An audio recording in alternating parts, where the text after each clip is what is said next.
11th, 2017. We'll start with the Pledge of Allegiance led by Mark Cost. I pledge allegiance to the flag of the United States of America and to the republic for which it stands, one nation, under God, indivisible, with liberty and justice for all.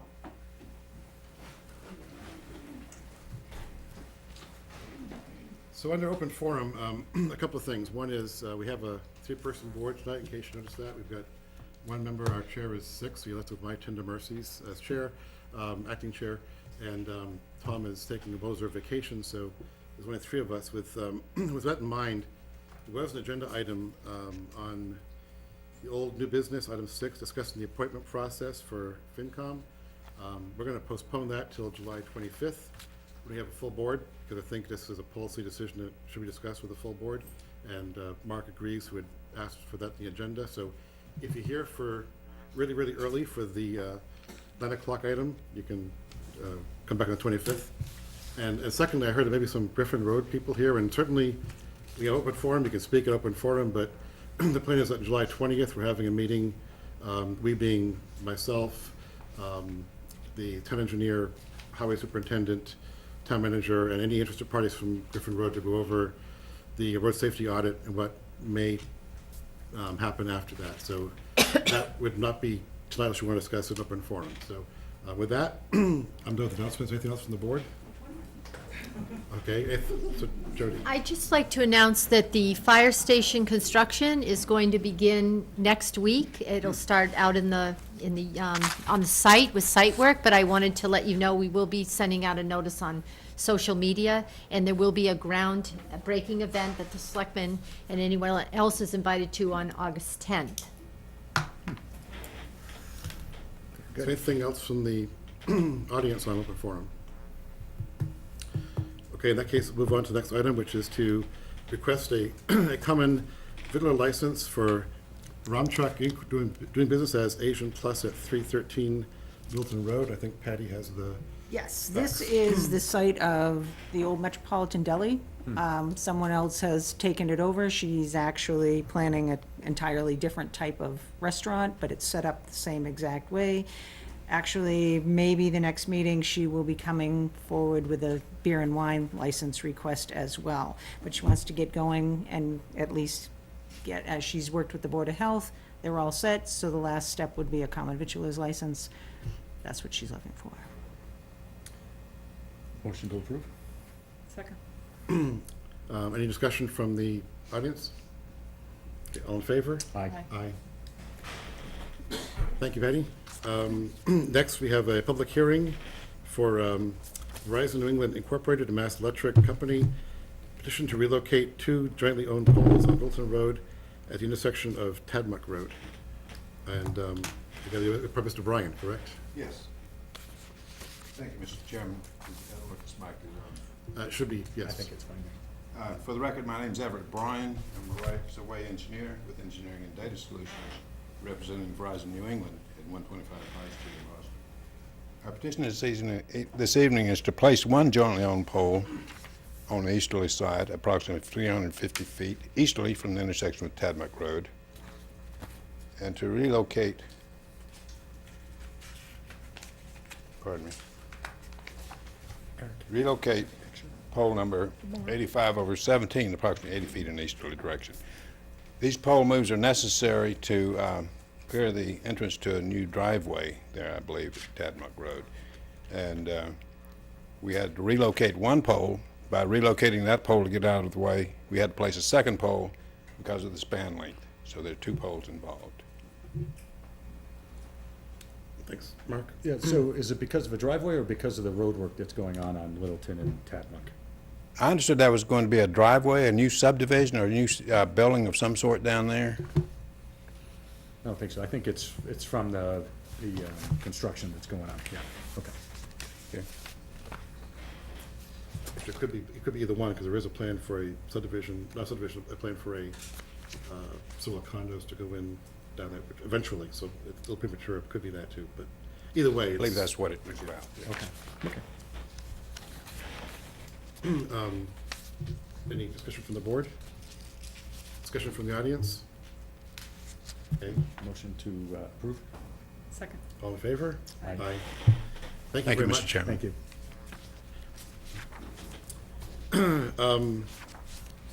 Next item is an update on the state budget from our state rep, Jim Osiero, and our state senator, Eileen Donahue, and I'm sure they're going to tell us that local aid is being funded with a 10% increase, is it? 3.9. We always love your optimism. Scott, we love your optimism. Actually, before you start, Jim, I know it's been a really tough summer.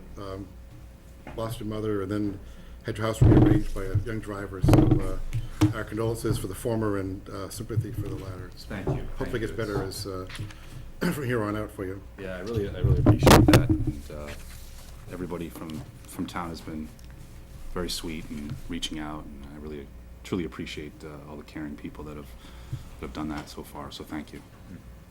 So certainly we usually come in and for the edification of members back at home and for the members here. And I know Mark, newer to the board, Elizabeth, of course, newer to the board. Giving an update usually happens a little bit earlier, but there's been a lot of scheduling issues over the last couple of months. So last Friday, we passed the fiscal year budget and the conference committee budget. And that is when the House and the Senate actually come up with their version. They iron out the differences and they pass the budget to put on the governor's desk. Now, the process starts in December, and the senator and I are both on the Ways and Means Committee. And being on that committee, we have something called the consensus revenue hearing.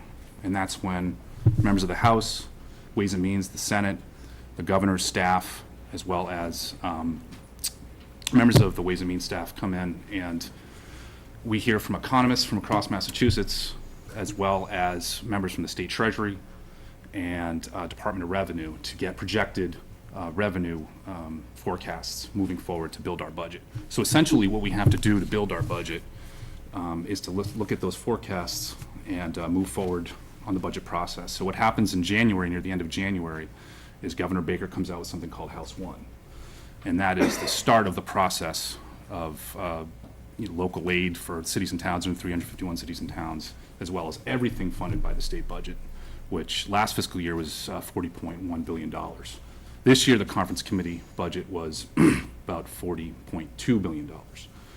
Now, interesting enough is during the consensus revenue forecasts, we came about a decision to move forward on a 3.9% increase. This is what the governor built his budget on. This is what the House built their budget on, and the Senate built their budget on. Over the last several months, we've seen declines in revenue. And to do so, we had to adjust the budget accordingly. Unlike the federal government, in our budget, we don't print money. So when revenues are not coming in as robust as anticipated, we then have to either make cuts or raise revenues. So in this last revenue adjustment, before the conference committee budget came out, we had to make cuts of about $733 million out of the budget. That's through reductions as well as direct cuts. What does this mean for Westford? So for Westford, and I've had ongoing discussions with members of the board. Jody, we've had ongoing discussions. I think Jody usually gives me a phone call after we finish our first budget to know what the forecast is for the next budget. And very diligently, always trying to make sure that you can build your budget and have predictability moving forward. For Westford, we have an increase of local aid at about $260,000. And it's a modest increase. But I know the three towns that I represent, including Westford, was anticipating a flat increase and maybe a very modest increase. And we're happy with that, but we know we can do a lot better. There's been some trepidation about the budget numbers moving forward, but we were looking towards increasing revenues as our, as the next fiscal year moves forward. Another thing that the senator and I have been fighting for over the last 3 fiscal budgets for the town of Westford was $100,000 for the Westford school system, and that was specifically for the high-tech budget. The last 2 fiscal years, we were able to earmark it in the House and the Senate budget, and get it into the conference committee. We passed it in the conference committee. The governor vetoed it. We overrode the veto. The governor 9-seated it. So the last 2 fiscal years, the $100,000 has been cut, but this fiscal year, we're cautiously optimistic that we'll be able to get this $100,000 in the budget for the Westford School District. Eileen, would you like to add anything? Sure. So I think Representative Arciero has done a good job outlining where we're at right now. When we came up with the consensus revenue way back in January, which seems like 100 years ago, there were a couple of things that the legislature and the governor's office was looking at, and that had to do with, of course, reforms to the Affordable Care Act that were looming on the horizon, with predictions that if there were changes made at the federal level, we could see costs to the state of an additional $1 to $2 billion a year. So with that said, as Representative Arciero has said, that the economists came in and did give us a prediction of growth that seemed reasonable at the time. The reality is, however, that the collections were off for almost 1 month, not so much, but they were weaker. One month, it was estimated that the sales tax revenue was way off. And this isn't unique to Massachusetts. This is happening all across the country. And some of the concern was, is this because of a lot of online shopping that's not being done in our bricks and mortar retail? And that may be happening to some extent, but then the next month, sales tax revenue looked healthy again. Income tax collections has been off, despite the fact that we're looking at very low unemployment numbers. And so I think going forward and currently, of course, on Ways and Means, we're looking very hard at what's happening. Is it the type of economy we find ourselves in terms of a gig economy and workers who may not be your traditional W-2 workers, and whether we need to address some of those concerns. But I do want to point out that, despite the cuts, which were significant that we made and we, of course, when we're doing the budgets in April and in May in the House and the Senate, we try and make it as fair and reasonable, and I think we all had some indication that things had changed as far as original expectations or predictions back in January. But notwithstanding that, we did have to cut another $733 million. I think the good news for Westford is that the local aid figure remained the same. There was not a cut to local aid, and that was based on the 3.9% increase, even though our revenues did not increase by 3.9%. That figure was the result of what the governor and the legislature agreed on, what we hoped would be the growth in the budget.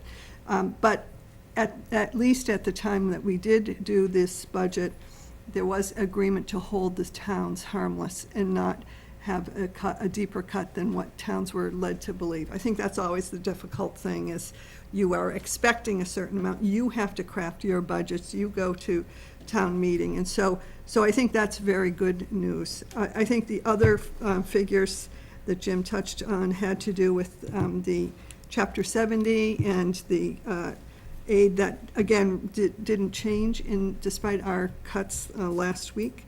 And the $30 increase per pupil under Chapter 70 remained the same and maintained. In between the three educational accounts, Chapter 70, charter school tuition reimbursement, and school choice tuition receipts, the amount that Westford was allocated was $17,349,940. So, and I think we will fight again for the earmark for the local priority for the school technology, and we'll hopefully be able to maintain that. Either if there is a veto, then we'll hopefully override that in both bodies. And I think another thing to point out is the fact that constitutionally we have to have a balanced budget every fiscal year. And I think very often, we have conversations with, constituents, with folks who are in elected office, and they're like, why can't you just do this as a $40 billion budget? Remember that 2/3 of our budget is obligatory spending, whether it's through almost 40% is through healthcare, Chapter 70, we have constitutional obligations with, things that we have to pay for through our budget, specifically like the MBTA, through bonding, et cetera. A portion of money that we put in our rainy day fund, we have something like number 7 or number 8, I think, nationwide is the most robust rainy day fund. And those are things that when looking at the budget as a whole, it makes things a lot smaller when it comes to dealing with local aid, when it comes to dealing with public safety, when it comes to dealing with social services, anything else that's discretionary budget in the budget. A few other things I'd like to bring up as well, and this is, I'd like to applaud the Board of Selectmen, the Town Manager's Office, as well as NIMCOG, and in particular, Paul Starrett from the Town Engineering Department, who our offices have worked very closely with. And that's on some of the local transportation projects that we've been able to be successful with, especially over the last, at least 6 to 8 years that the Senator and I have been working together. And we've been able to partner, with the towns to advocate for $10 million in improvements on the Route 110 Tabmac Road, the Route 40 Oak Hill Road, the Route 40 Dunstable Road, the Beaverbrook Road Bridge. These are all projects that, sometimes you forget how important they are, especially when you look at the Route 40 and Oak Hill Road. I don't think there's a person that hasn't had a difficult time taking a left or a right-hand turn, either in Oak Hill or going onto Oak Hill from Route 40. There's been numerous accidents. There has been numerous individuals that have been hurt there.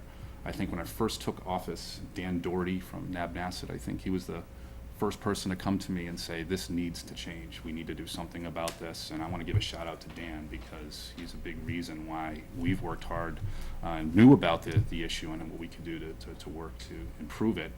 And we advocated on our end on the transportation improvement plan to to move money for DOT to get money for here. And I know the selectmen are very engaged on, especially on those 2 particular issues that we talked about. So these are all success stories here, and we're proud to work with you guys on them. Yeah, and I just want to chime in and commend the town and the leadership on these projects and others happening, because it doesn't happen in every community. There are lots of applications. And I think it's credit to Paul and to the department, as well as the leadership here, Jody and the selectmen.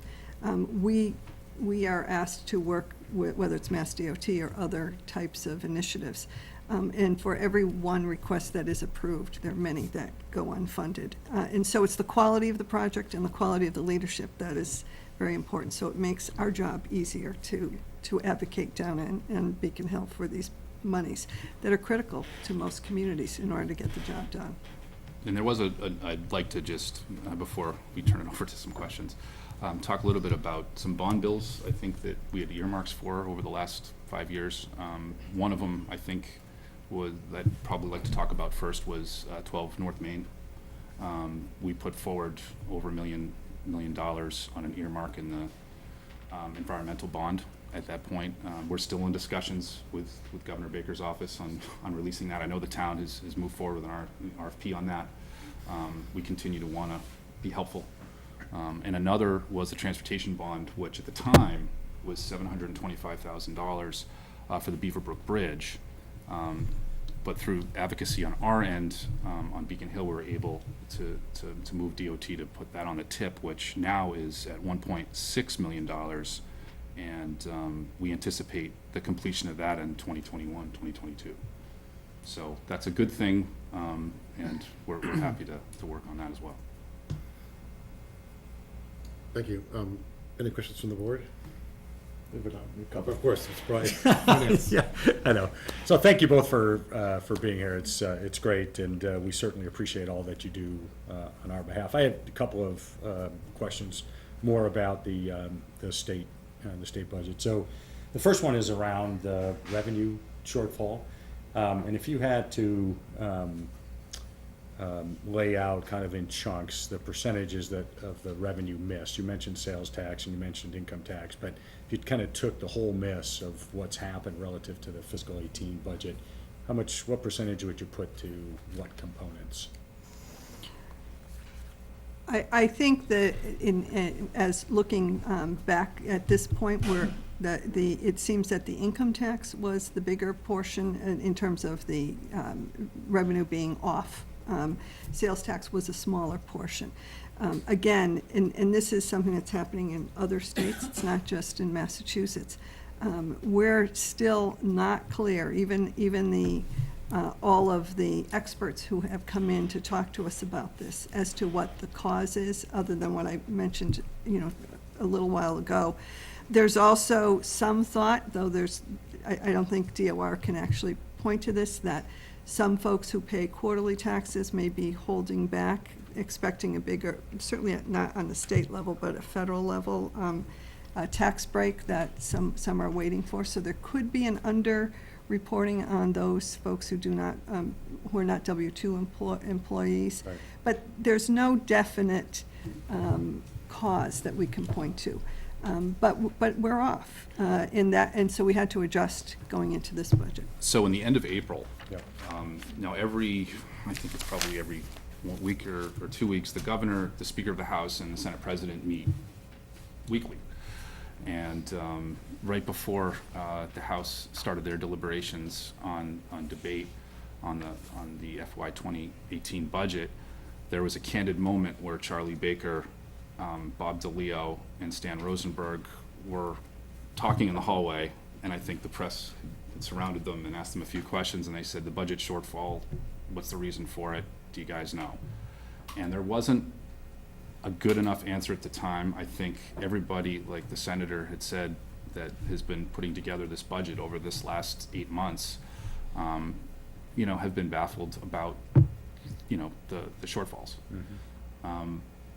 Economists that have been into the Speaker's office as well as the Senate President's office and the Governor's office didn't have a clear answer as well.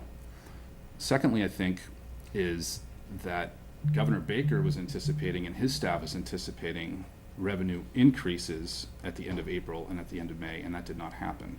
So when we came together last Friday to pass the conference committee budget, before the budget was passed, we had to make those reductions of $733 million.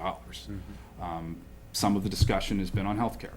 I think all the cities and towns throughout the Commonwealth of Massachusetts are dealing with the increasing cost of healthcare for their cities and towns. No difference on the state, of course, because our budget, almost half of it, is dedicated to Mass Health / Medicaid. On top of that, the income tax reduction to 5% as economic indicators. So we're looking at, over the last year, consumer confidence is the highest it has been in 15 years. And unemployment was down to 2.9% about 6 months ago.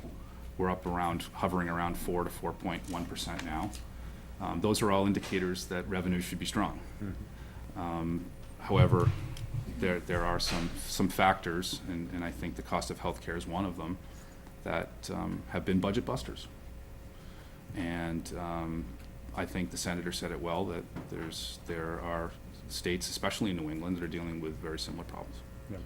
Okay, thank you. And secondly, it's one of the things over the last 10 years it's been difficult for me to separate or understand the difference between private enterprise and government. But when you reference cuts, private enterprise, right, we reference cuts, it's cuts. You reference cuts on a few things here. So are they really cuts to services, or were they cuts to increases that were anticipated for services? $400 million was direct cuts, real dollars, throughout, the over 100 state agencies. And there's additional reductions, throughout state government, and $150 million was cut from Mass Health as well. Yeah. And that is also dependent on caseload. Caseload differs, it's a moving target sometimes, and when there is room for changes, then those reductions are made.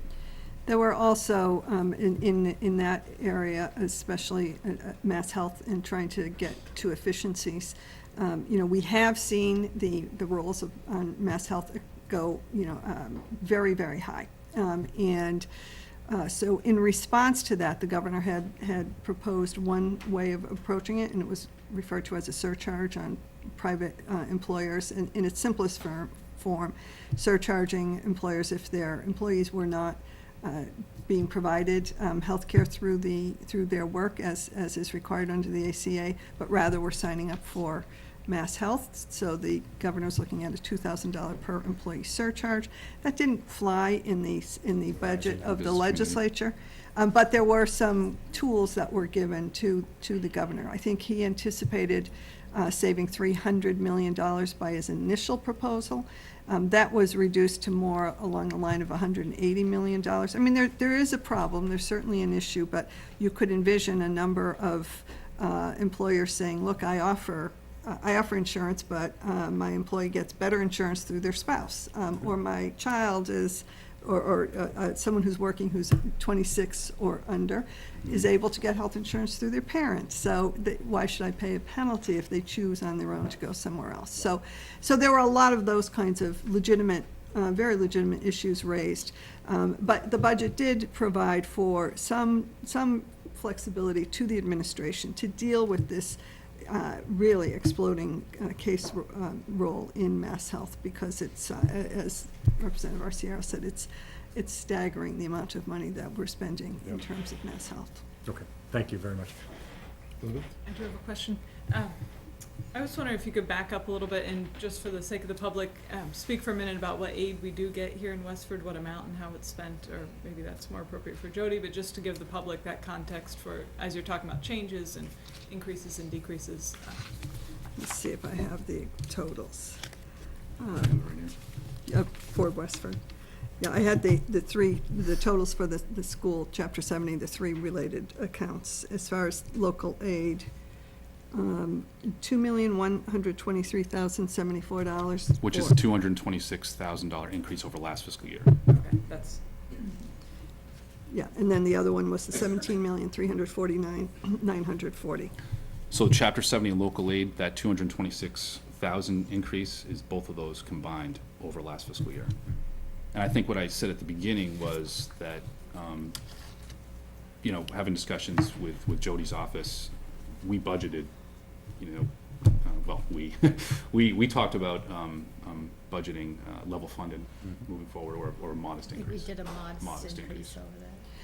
I think one last area that bears mentioning, and that has to do with school funding and the recommendations from the Foundation Budget Review Commission from 2015.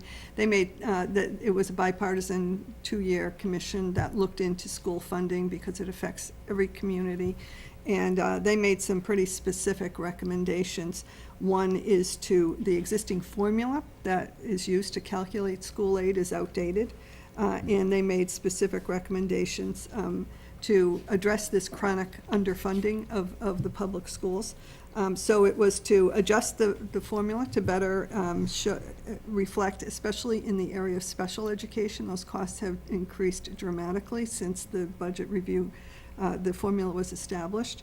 And then two, a formula to account for the skyrocketing health costs, health insurance costs. Again, many, many years since that has been adjusted, and we know what's happened to health insurance costs as well as special education costs. That has not been taken up. It will require more money, but it's something that I think sooner rather than later we will see. I know the Senate passed a version late last session of trying to adopt some of these recommendations. But the reality is, especially when it comes to school funding, that is a huge budget crunch for most communities. So one question from me, then we'll let the audience have opportunity, but states across the country are raising minimum wage. Now, I know we've done that here in the past, and you exempt government, but this board has always felt that if you're gonna get paid a rate to bag groceries at Market Basket, you should get paid that rate to mind the children in the summer programs. So we've always matched that increase, which creates a budget issue for us. So I just want to have some assurance that there's no more thoughts to further increases in that minimum wage in the prior legislature. Well, I would say that there's 200 legislators, and I'm sure those thoughts are through their minds. Yeah, I think there's always an interest. I think in other states, I think Seattle was a pioneer moving towards $15. I think there's been those discussions. Of course, I think Raise Up Massachusetts is an association of unions, et cetera, that are looking at Some are reversing. looking towards, yeah, exactly, toward $15. This session, we haven't heard a serious bill moving forward. We haven't heard from the Senate President or the Speaker that they would move forward on that, but there's been discussions by colleagues, of Yeah, course. and there are some bills that were filed. Yeah, Um, certainly. But where they go, it's hard to say. You know, in terms of just general discussions, I think there are some who feel, you know, we just completed raising $1 a year, each year for 3 Over consecutive three years. And so, you know, give employers a break to, you know, adjust to those increases. But in total candor, there's some bills that were filed. I don't know where they'll go. I don't think any of them have had a hearing yet in their respective committees, and whether they'll be let out of committee to make it to the floor. So stay tuned, but we don't have, don't have any specific information And I know, as to Scott, the that, appetite. interesting enough is that I think midway through the three-year tier of the increase in minimum wage, I think the $15 discussion had come up. So I think it's a legit question to ask us. And like the senator said, there have been proposals, there's colleagues with different constituencies. And, that's something that's going to be discussed. But to our understanding, I don't anticipate that bill or one of those bills coming up for passage this legislative session. Thanks. So I know we're running a little long, but maybe some interest. So if you want to ask questions, we have a microphone. Just keep it, it's budget. We don't want to discuss marijuana tonight or anything else. It's budget questions. So if anyone's audience has a All we question. can tell you is the conference committee's still out. It's on the governor's desk. It's on the governor's desk, so we anticipate his signing and amendments and probably vetoes. So, I had to laugh. Las Vegas it's Nevada to put a state of emergency because there's not enough pot in the stores. Here it's snowstorms. Las Vegas, Nevada it's pot. So, anything for the audience? Okay, thank you. I mean, Thank you you. guys Thank have a you. busy schedule Thanks so and much. bring us summers, but thanks for coming tonight. and Mark, just for the edification of the membership, I didn't want to put everybody to sleep, but I do have a more detailed breakdown of the 733. I kind of broad brushed it. Yeah, we can but- get a but chance I'd be maybe to happy send to it. email to you. Yeah, that'd be great. And thank Thank you. you. It's nice to come here in the summer. We're usually here in January. Yeah, I know, yeah, exactly. Thank you very much. Thanks very much. See you.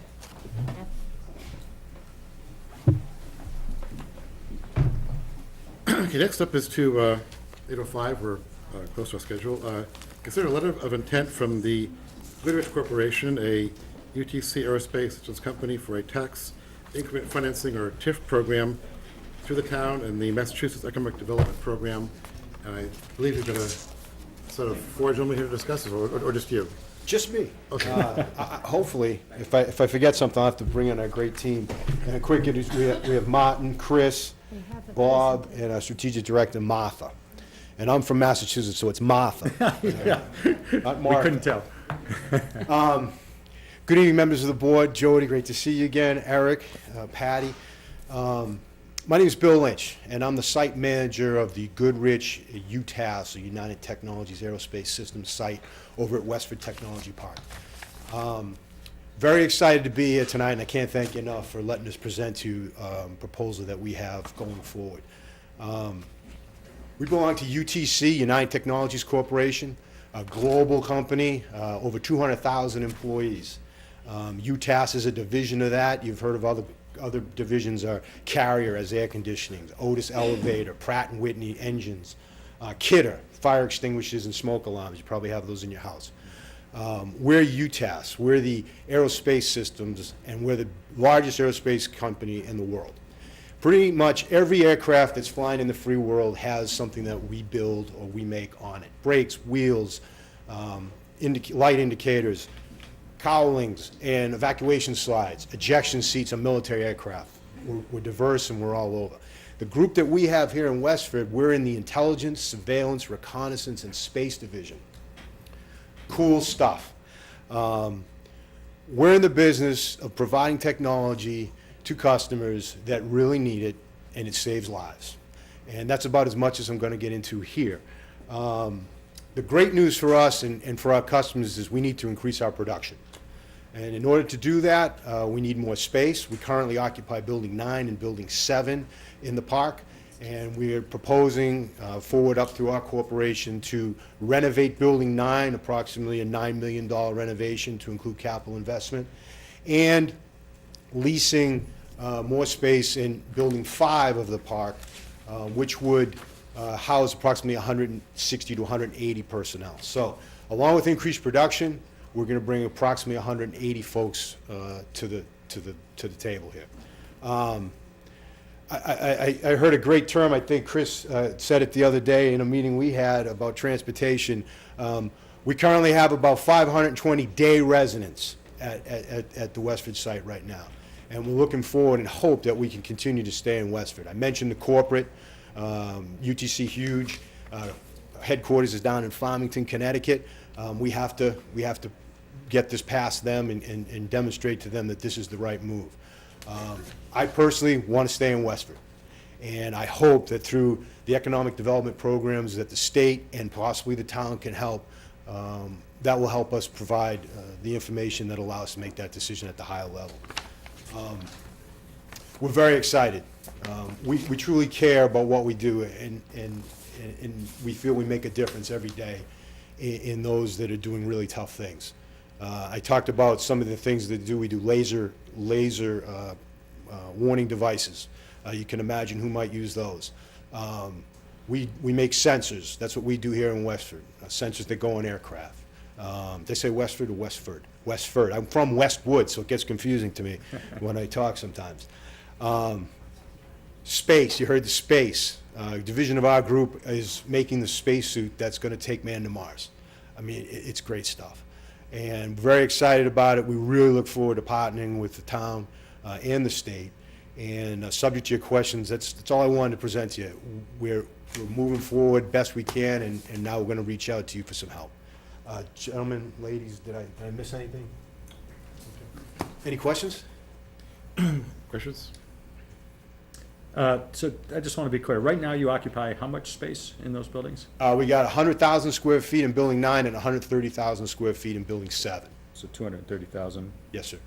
And you're looking to add how much? Another 50? It's more like 42, but there's a parcel that we could also take, and that's what 5 does present to us, the ability to grow. Okay. We've been here 6 years now, and when we first got here, we had 2 floors in Building 7, and we needed the third one real quick, and now it's just a short 5 years later, we're needing to expand again. Business is good. Excellent. That's great. So where do we go? Any comments from the audience? I'd just like to say one thing. Sure, Just go to ahead. add on what Bill said. Please go microphone so we can. The mics actually aren't for here, they're for the people at home. Yep, no, understood. Bob Chase, I'm with KPMG. I'm a consultant to United Technologies and UTC Aerospace Systems. I just wanted to, on behalf of the team, echo Bill's comments and express our appreciation to Jody and her team for being responsive to us and meeting with us. They've been great so far. We're looking forward to working with her and her team, so want to make sure that you all knew that. Thank you. Thank you. I also wanted to say a quick personal thanks. We had a medical emergency at our facility a couple months ago, and the Westford Police, Fire, EMT were there in a split second, and a very scary situation, diabetic. We didn't know that, but his blood sugar went way down, and if you've ever seen that, it can be terrifying if you don't know what it is. They came right in, assessed it, gave him a shot, and about a minute later, he was totally good. Thanks to everybody, the town, Jody, that was a good outcome for what could have been a really terrible day. And that's the kind of partnership and relationship I think we have, and we'd love to continue it. Thank you. Good. Yeah, our public safety guys I think all of our departments are great, and they're the best of the best, so No we're question. very, very happy with them. Totally agree. I think what we usually do is form a committee to negotiate the terms, usually with the Board of Selectmen member, and then I believe town staff. Yes, we've done this twice before with Red Hat and Cynosure, and it is a process that we work closely with the state with, and Peter Milano has been involved in our preliminary discussions. So generally, one of you participate, me, Paul Plouffe, our assessor, and Chris Clutchman. and we would negotiate some terms with them that were mutually agreeable, and then bring it back to the Board of Selectmen to review. And at that point, if you approve that, then it would go to town meeting. There is somewhat of a sense of urgency in that the town meeting warrant closes September 12th, so we'd like to, move this along. And also, the state, I believe, has their meeting prior to our town meeting. So if they were to approve from the state side, it would be contingent upon the town meeting approving whatever we suggest. So we've already come up with preliminary value increases, because what they're asking for is some reduction of taxes on what the increased value is. So right now, that building is vacant, and they want to move in, do some retrofitting, and that's where the value change would be, so. So do we have a volunteer? I'm willing to do. Okay, so, I guess, was your motion to appoint Elizabeth? So moved. Second? Okay, all in favor? Aye. So, And cool, we'll- Elizabeth, do you need any direction from us, or you take it from here? If you want to provide me direction, that's fine. Do have one question. So no one from FinCom has been on these before? I don't recall that they did participate, but I'm happy to have a member participate. Might be a good. Happy to do that. good idea. I don't recall that, but I'm happy to invite a member. Okay. And then we can take a look at it. I have talked to them about the other two TIFs. This is more similar to the Cynosure TIF than the Red Hat. So I'm guessing the terms that we at least start with would be fairly similar to that. I mean, speaking only for myself, that was looking at what they're proposing and what we've had in the past is closest to those terms, so, yeah. so sure. But it's a negotiation, so we certainly will meet with them and then report back to the board. Okay, I think, Thanks. I think we're done. Thank you. So thank you. Thank you very everyone much. for coming out. So we'll be in touch. Look forward to seeing you all again. Thank you. Good to see you all. I love touring the facility, because it's like this low hum of brain matter, like, that you hear when you. If anyone wants a tour, please let us know. We'd be more than happy. It's very impressive. Next up, we have hopefully we have an update on our before remediation status. You are here, okay, great. So there's, I have a few handouts that may be handy, if you want to pass those around. Look them up. Thank you. Hi, Andrea, how are you? Is it okay if I sit here? yes, please. Pass out a few. I don't have enough for everybody, but I'll just pass out a few handouts there. Nice handouts. Sure thing. There's some extras here you can pass on. Oops.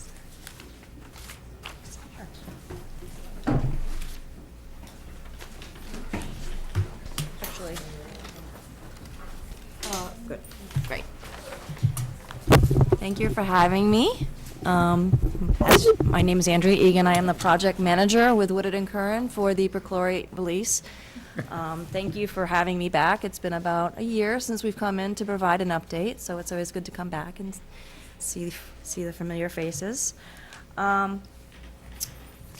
Just to give you an introduction, not that you need much of one, but we're all, most of you are aware that there has been a release of perchlorate at the top of the Snake Meadow Hill when they were developing the highway garage up there. Through blasting operations led to perchlorate getting into the groundwater. And the perchlorate migrated into the groundwater through two primary mechanisms. One through overland flow and surface infiltration to the east towards the Valley Aquifer, which is the purple shaded area on the disposal site figure up on the screen. And then the other mechanism of release was through migration through bedrock fractures underneath Snake Meadow Hill and north towards Groton Road. So there are these two separate plumes of perchlorate that have impacted this geographic area that is outlined before you, and that's the disposal site boundary. We used lots of data that had been collected over the years to define the disposal site boundary. We are quite confident that this is what the disposal site boundary is, and that it's not growing, which is a good thing. And the purple shaded area, the Valley Aquifer, which is the drinking water area for this portion of Westford, was closed out through what is called a partial permanent solution statement with no conditions in March, which is a big milestone to achieve under what's called the Massachusetts Contingency Plan. So what that means is that purple shaded area is now considered closed, and there's no further action required in that half of the disposal site. So that's a good milestone to achieve.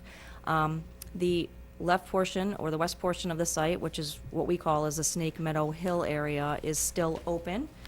Still does require some monitoring and some investigation, and continuing response actions under the MCP, until such time that we are able to demonstrate that either a temporary or a permanent solution can be achieved in this area.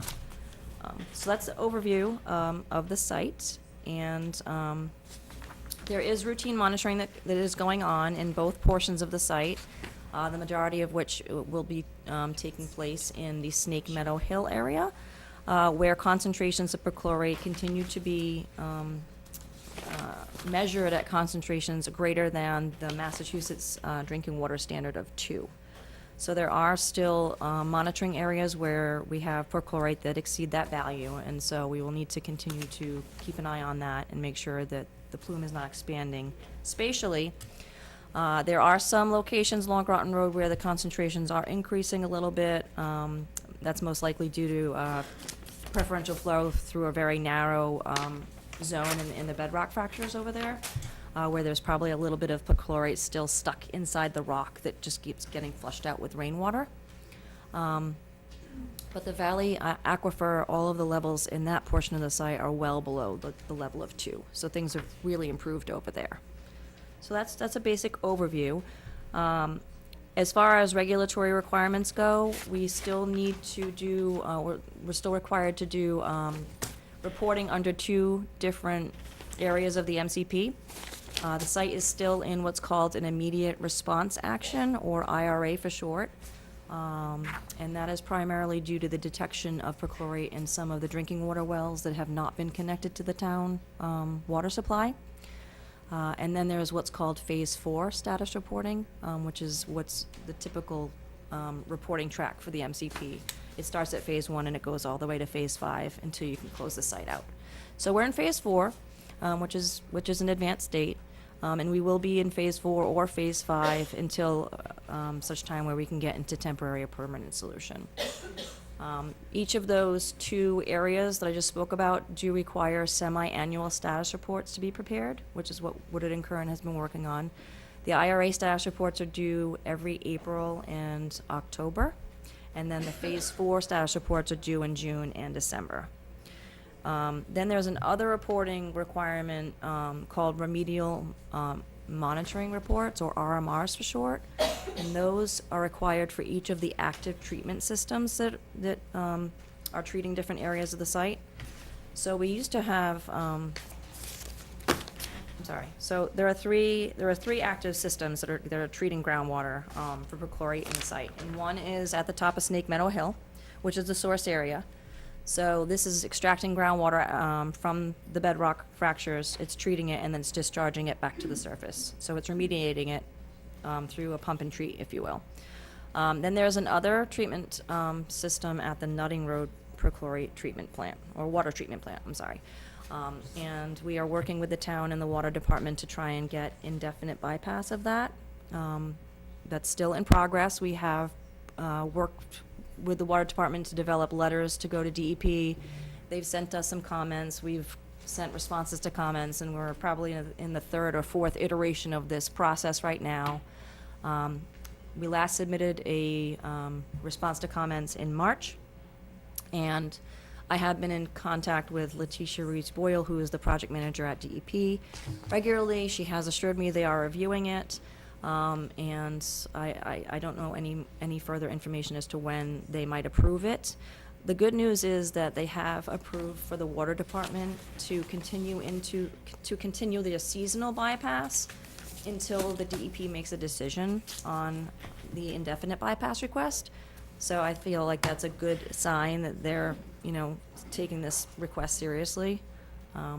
I think the important part of that I would mention is it costs us, I think, roughly $45,000 to run that plant, plus about $85,000 to replace the resin every other year. So if it's not producing perchlorid, we're just basically Right. throwing town operating money away. So we've been working aggressively to try to get a permanent closure there, but Right. it's been difficult. It has been, and it's, and, you know, That's their number one goal, right? It That's- is, it That's her is, and number we're one working goal, very is to get that hard. plant closed for us. And I think, I Bypass. think it is a good sign that they have extended the seasonal, and they have actually reached out to myself, trying to get some clarifying comments on the comment response letter, which is something they haven't done before. Before, they would just write it in a comment letter and send it to us and wait for us to respond. So I'm hopeful, fingers crossed that, that this is the last iteration. Oh, and so the other treatment plant is what's called a point of entry system, and that's at the 95 Groton Road residence, and that just treats their water. And then we recently installed one at 97 Groton Road as well.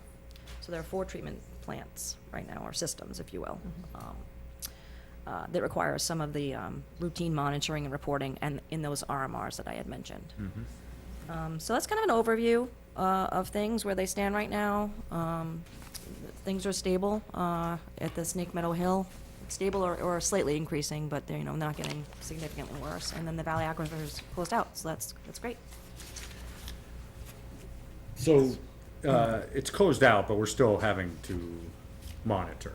There are some monitoring requirements that DEP feels is necessary for their level of comfort, not for the Valley Aquifer closure per se, but in association with the request for the indefinite bypass. Because the groundwater that's being pulled and used in the Nutting Road water treatment facility a portion of it comes from the Valley Aquifer, DEP is not comfortable moving forward with that request without a commitment on the town's part to continue monitoring select locations in the Valley Aquifer, just to keep an eye on perchlorate concentrations, almost as kind of like an early warning system, if you will. So if we detect anything above the standard or approaching the standard in the Valley Aquifer, then they can nip it in the bud before it reaches the distribution system at the nutting plant. So for how long is the DEP concerned about us?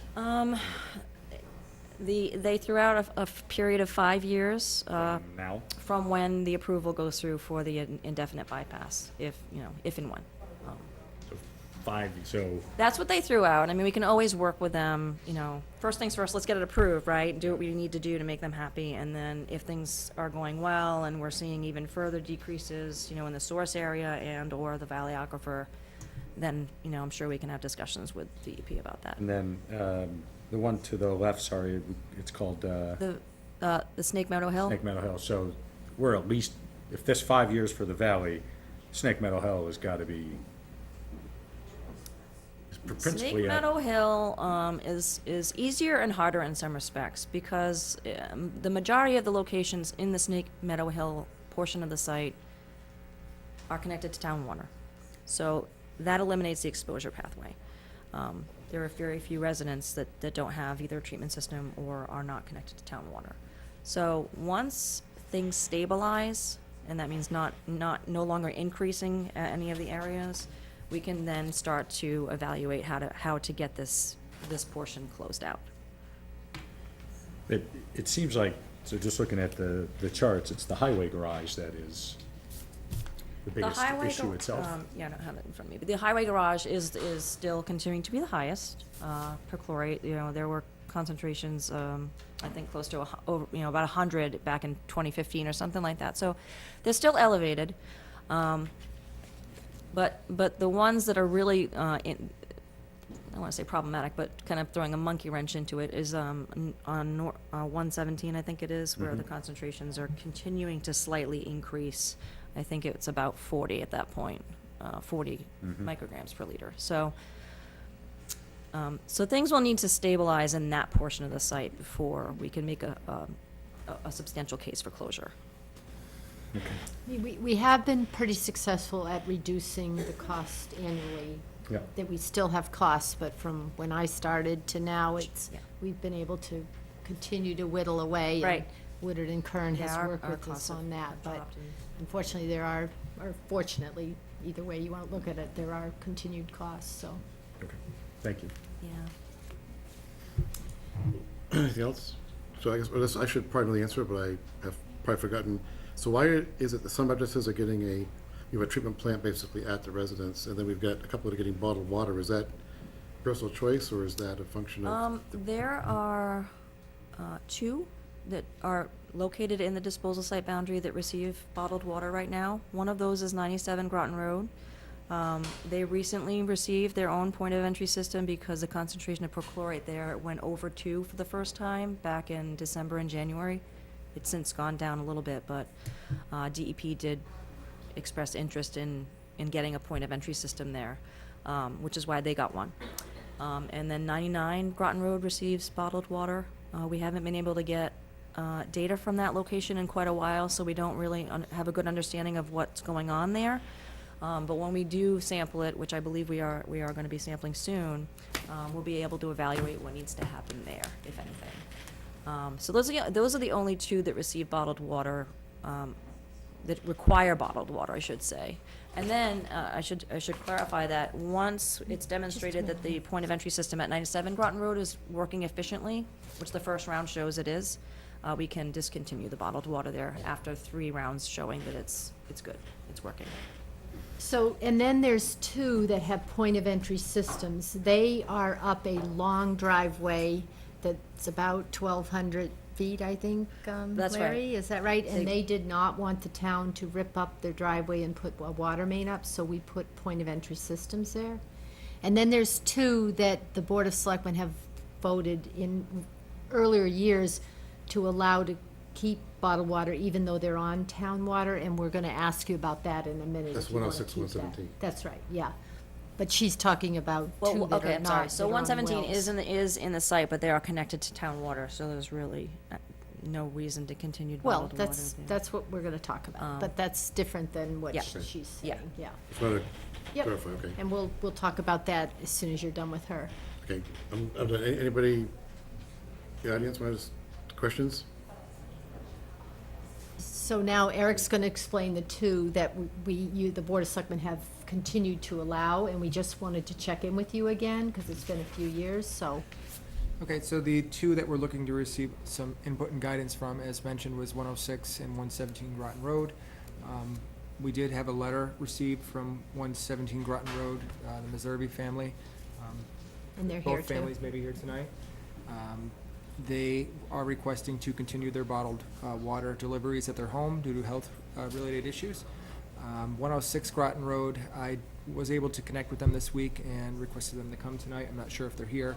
I did request to have something in writing as well if they wish to continue their bottled drinking water, but I haven't received anything to date. Yeah, I mean, you know, I have no issue continuing bottled water. I think folks have been put out quite a bit as a result of this entire situation. And to me, it's the least, you know, that we can do on top of the other things that are going on. So I personally don't have any issue. Elizabeth? I agree. Me as well. I mean, it's certainly, It's fine. We- If you we- could just vote, that would be Okay. great, because we just felt like it was time to ask you again. I think as long as the Residents. process is immediate, as long as we're trying to mediate the problem, I think we owe it to residents who want the water to get the water, because it's the problem's there, so. Yep. So it's I'll make really it- 106 and 117 Okay, that so I'll we're make a talking about. motion to continue with bottled water at 106 and 117 Groton Road. Second. All in favor? Aye. Aye. I Thank think you. that takes care of it, so, Done? Okay, thank you. thank you very much Thank for you, coming. Andrea, and thank you Thanks very very much. much. See And you all again this next material year. will be up on the website. I think it already is for any residents that are abutters or people that want to look closer at this, so.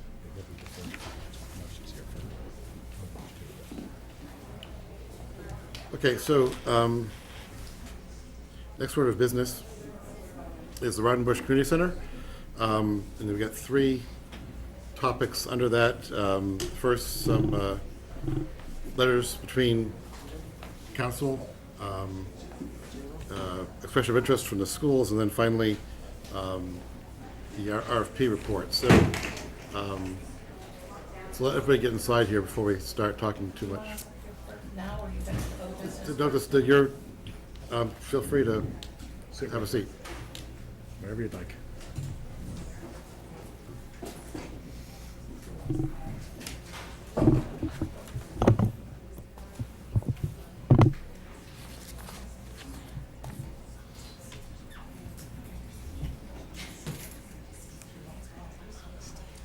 We're in a bigger room, but it's taken another couple of years to get there, so.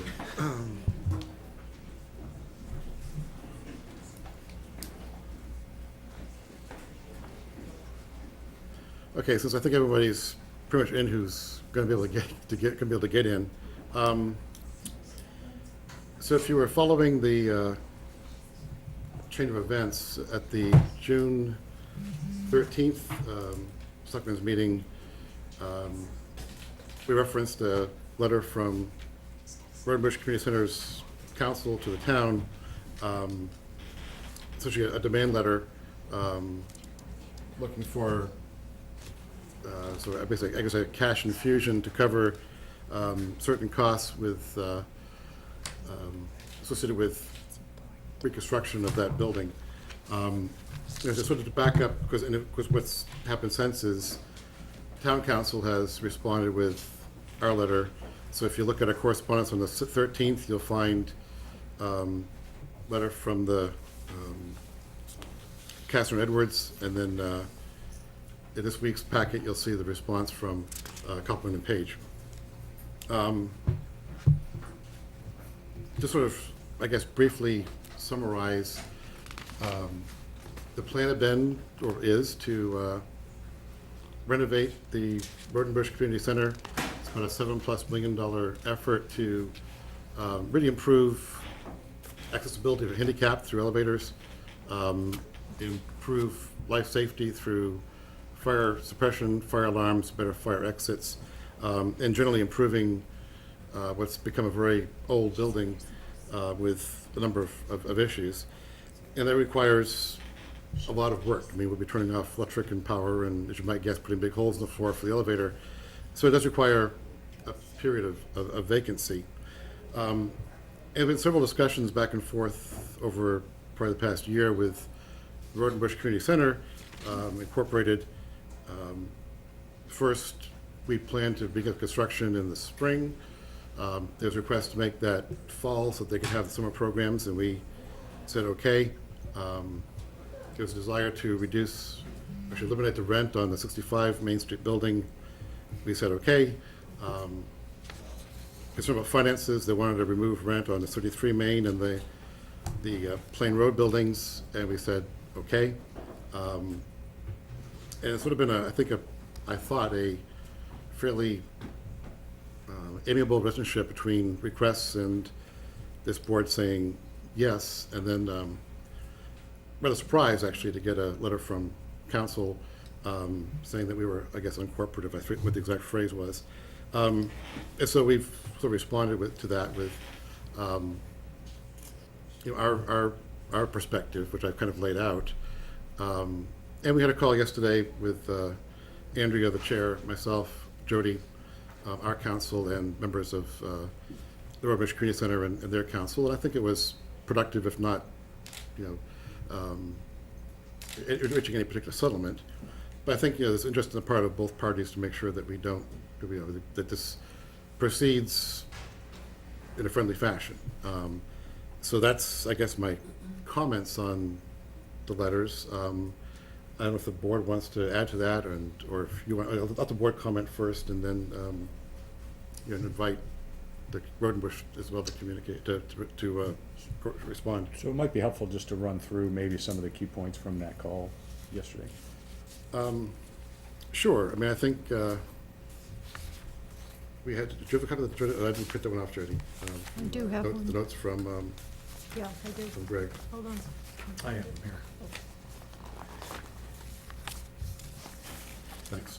So I guess to summarize, the Road and Bush position is that they will litigate if we don't respond to their demand, and that demand has now been increased to not just be cash, but also to include a new lease beginning in 2020. Basically, the RFP would have to be awarded to them for another 10 years beyond the current agreement. There was some discussion that the cash payment could be reduced in terms of if there were other concessions on the lease, so conceivably we could reduce rent or other expenses in the lease to create relief in the future that would free up cash flow in the present. Now, that being said, when pressed, we really couldn't get a specific information on where the dollar demand comes from, and nor could we really get a definitive answer on what ratio of future considerations to current considerations makes the numbers work for them. So that remains outstanding. They are looking at finding space at St. Mark's for daycare, which if that were to be a part of their cost is rent on a facility for the 18 months that they wouldn't be in the 65 Main Street building. There was a cost estimate for that if they were able to get a lower priced point for rent. Presumably that number would drop. Now, one concern that the board has and our council has is the state's anti-aid amendment, which is effectively town government, state government cannot give cash or other value to nonprofits. And obviously the demand letter essentially creates that scenario where we'd be paying cash to a nonprofit. So there is an issue in how we would deal with that. But I would say that based on the tone of that whole conversation, we would like to work something out. But and I guess the final point would be that there's a need to vacate the premises in September for work to begin, and there was no commitment on the part of Road and Bush to in fact leave at that point, which certainly creates problems for the town, because if we're hiring contractors to work on it and they can't work on it, then we begin to incur costs of delays, which will get passed on to us from those contractors. So I think a lot of things will get worked out in the next 8 weeks or less. Actually, probably like 6 weeks. Mhm.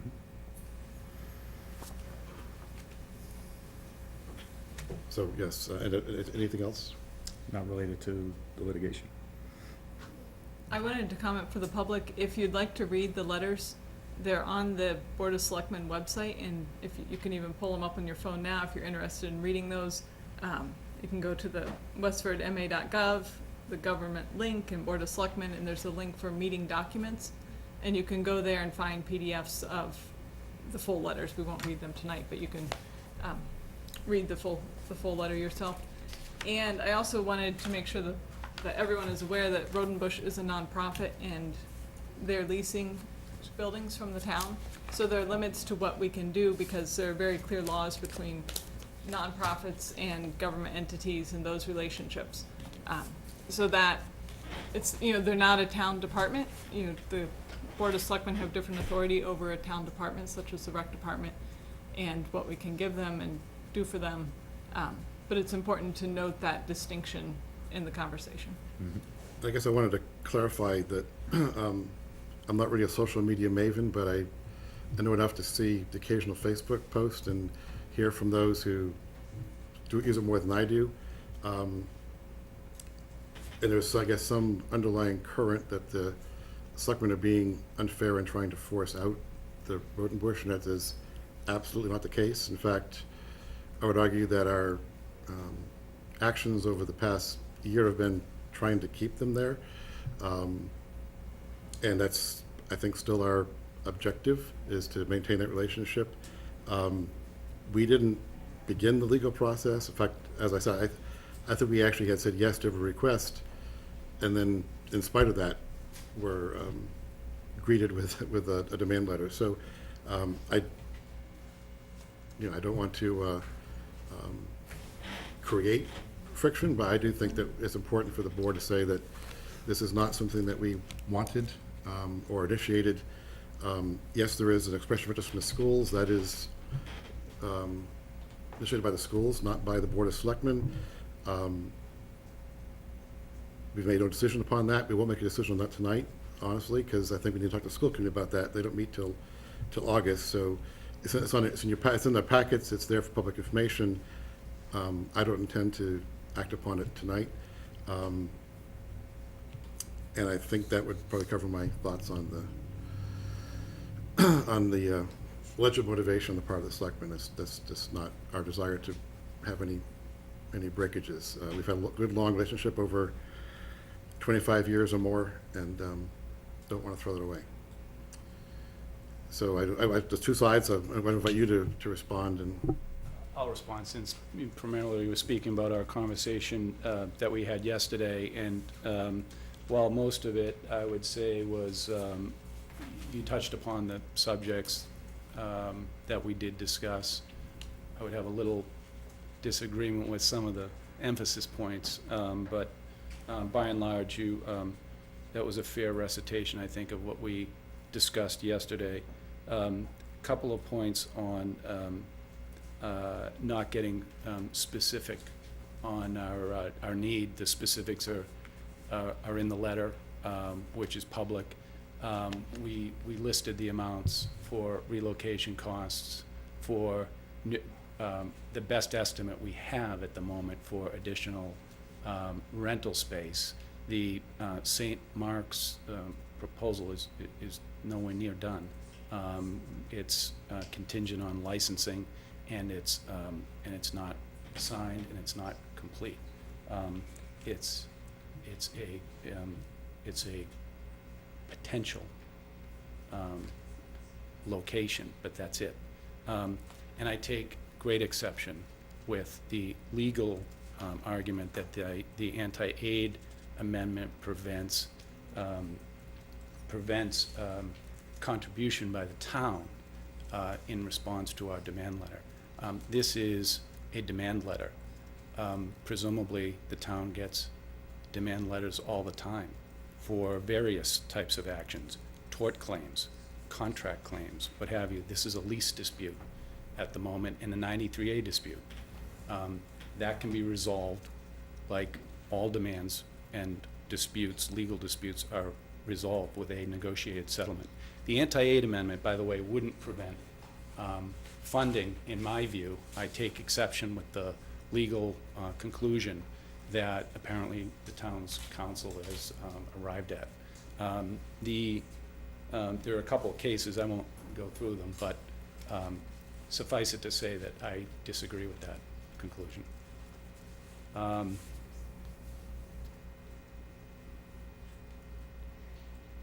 I agree that I thought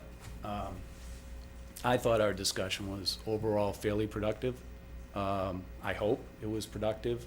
I think we were as clear as we can be at the moment on where we stand with regard to what would happen if the rehab project commences in September as planned, and where the community center stands in terms of how it could possibly continue its operations.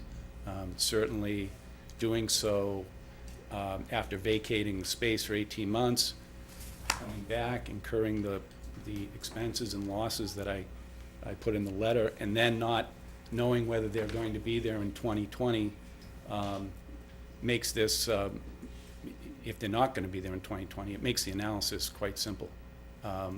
That it's either they'll discontinue providing the services to the town permanently, or we pursue our legal claims. I mean, that's really the options that we have, because over the vacating and not knowing whether they're coming back presents a real difficult situation. thank you. I don't think it's worth going back and forth. I'd like to see if there's any other comments on the board first. Not on this part.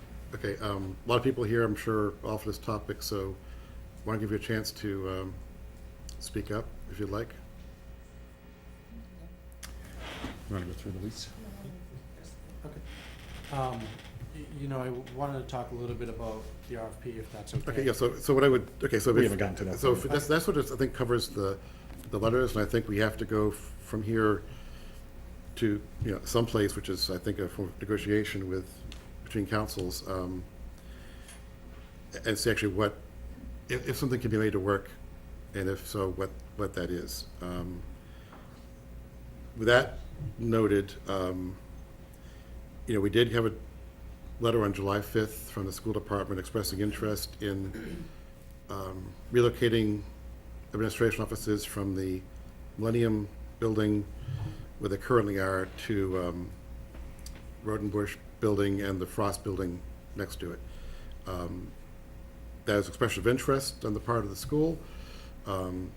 They also note they might use renovation, repurpose the Millennium School for a innovation school. These are topics that the selectmen need to talk about with the school committee. I don't think it's fair to discuss that tonight without the school committee present, but also it was not fair to not have the town aware of what was going on. So trying to be open and give information, but we simply can't make a decision without talking to the schools about this. And they meet in August, so it'll be some time before we revisit before we visit this question. Yes? Wasn't there a resolution? I know there was a resolution. Need to come up. Oh, so actually, yeah, protocol for those who are new, come on microphone, just tell us who you are, and then, yeah.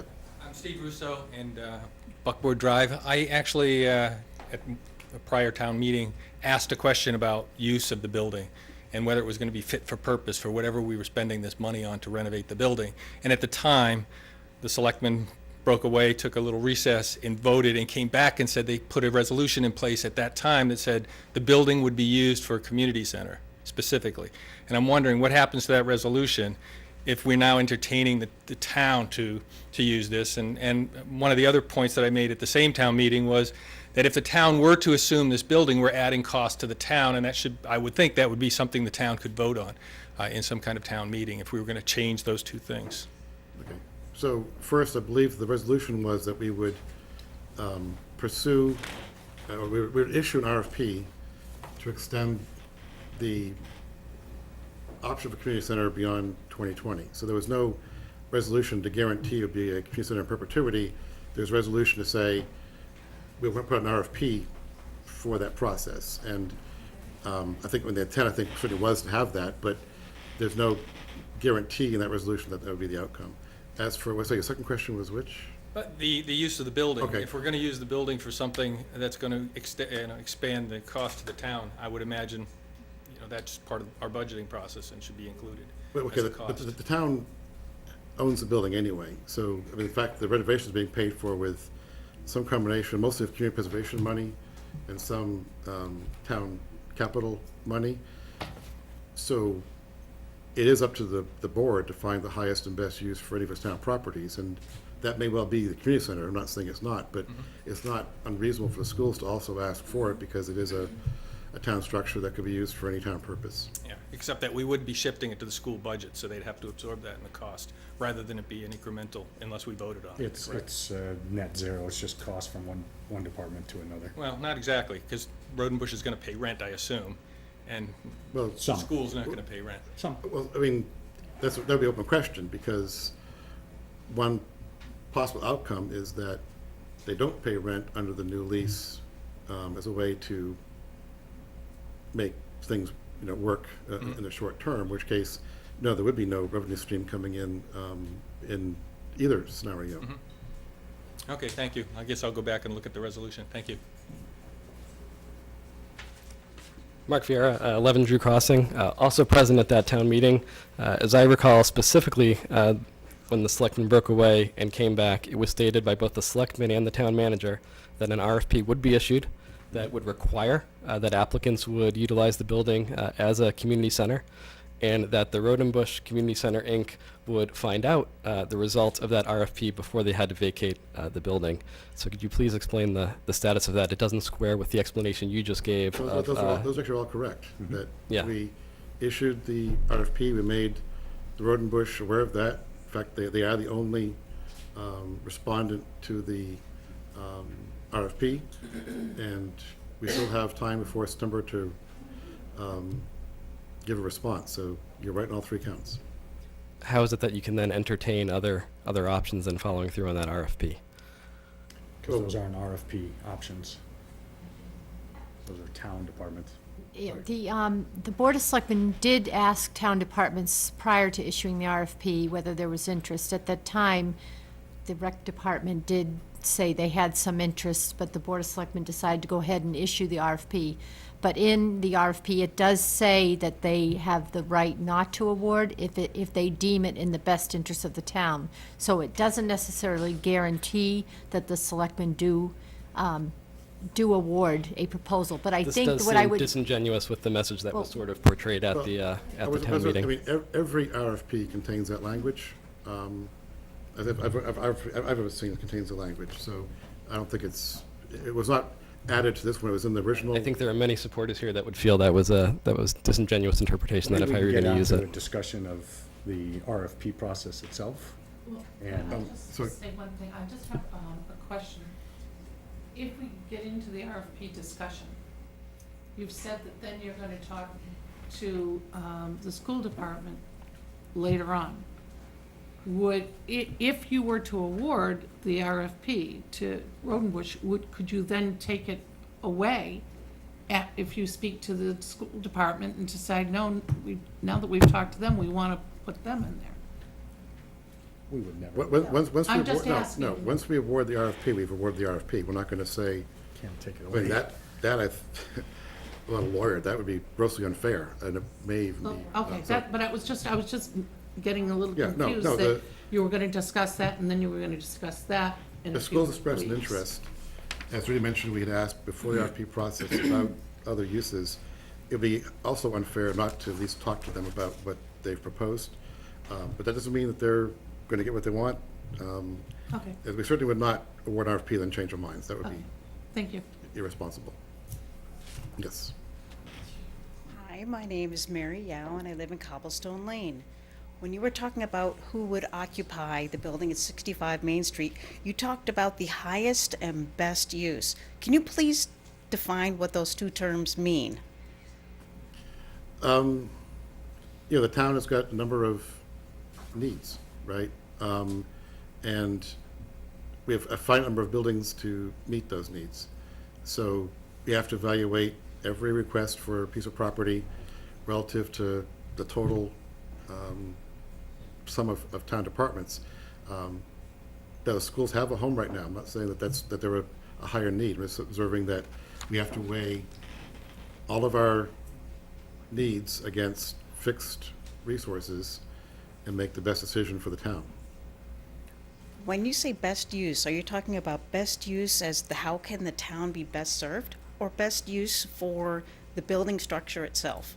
Best use for how the town can be served. Okay, thank you. Now, clearly that has some correlation to building structure. You wouldn't put a fire department in a building with no garage bays, right? So I mean, but I think the Road and Bush building would work for, well, if the schools believe the Road and Bush building would work for them. So that use would be consistent across both their request and community center request. Okay, is there any way we can, is there a list or something that's publicly available of entities that are looking at that building? Right now, the only entities who have expressed interest are the schools, recreation, and, of course, Road and Bush. And we already have an independent committee that Mark serves on, looking at the best integration of Road and Bush recreation services in the Millworks building. So the recreation request can be looked at in the context of existing research that we're doing. Okay, is the Millworks building the one on North Main Street that was the No. anodized company? No, that's different. Millworks is the old Courier building, which is sort of Okay. behind the Abbott Mill Apartments in, off, town, well, sort of nearest, probably nearest to Town Farm Road in terms of access. Okay, thank you. Okay. One more. Steve Russo, Buckboard Drive again. I had a question. It sounded like you want to get to a solution, and the Road and Bush Center has come forward and said, gee, we're in the middle of our lease, you're now asking us to leave the building and then come back. And it sounds, and I don't know, I didn't read the details of the document that was written, but it sounds like they're asking like some kind of lease extension that makes it economically viable to move back into the building and continue operations.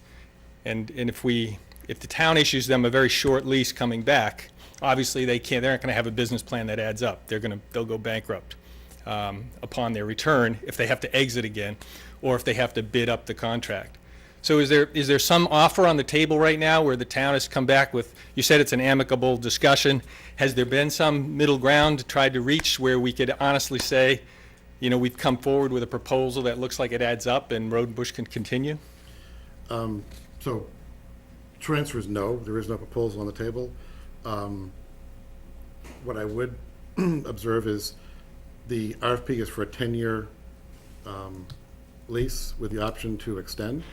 So if that were to be awarded, there is certainty for 10 years and possibly more. So it's not, we're not looking at a short-term lease that, 1 or 2 years. It would be a long-term agreement.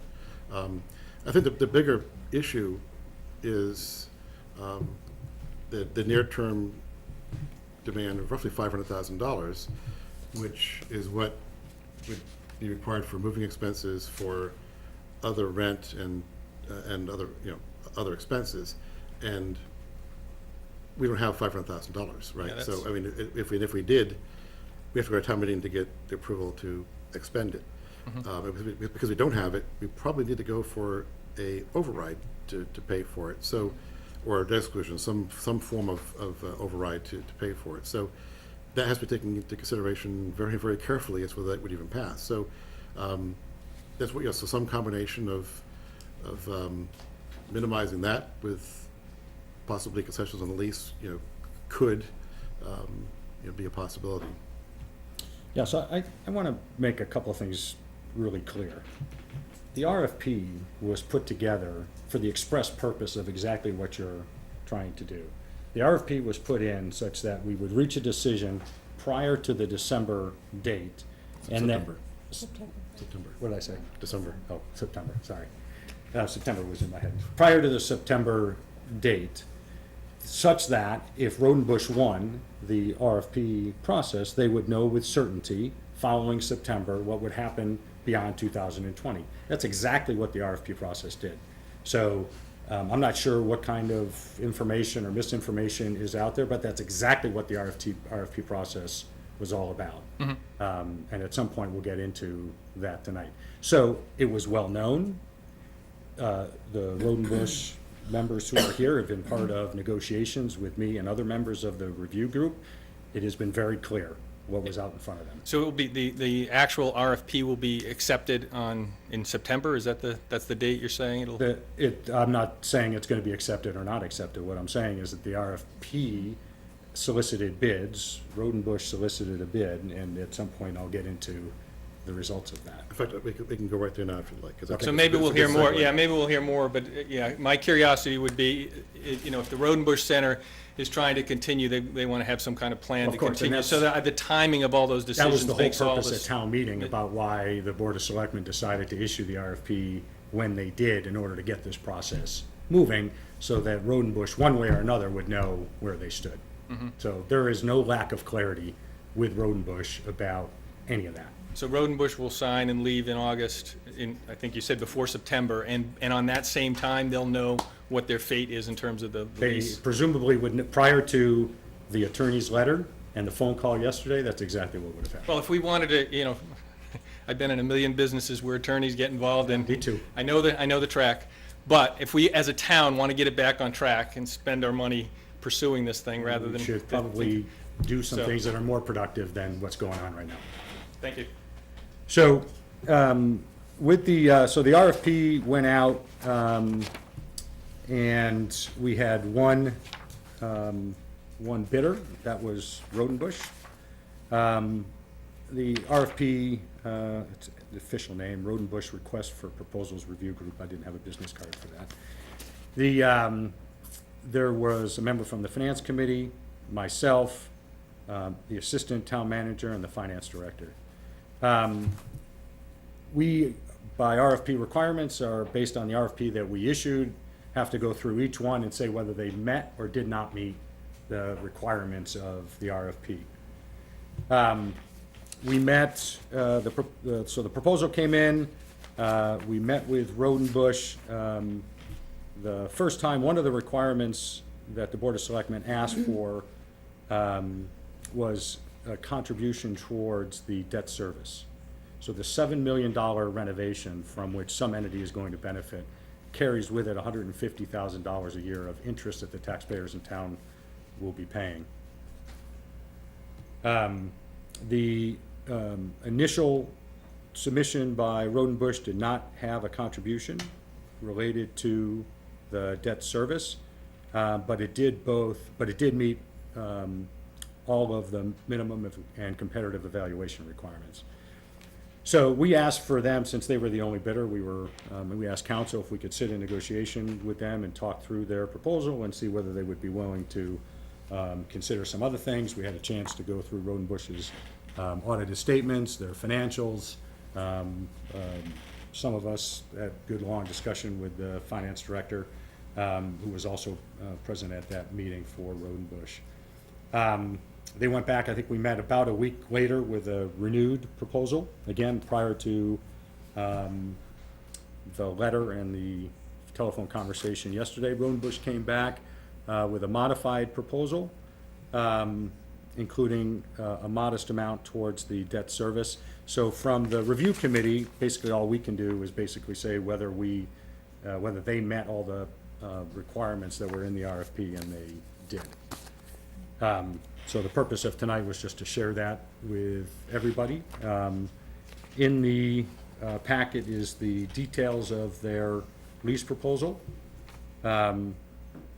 which everybody has a chance to do. So what I'd like to say is, in light of the letter from their attorney, in light of the phone call that you guys had yesterday, both of which are in conflict with the proposal as submitted by the review committee, I'd recommend that we take no action tonight. Okay, any other comments from the board?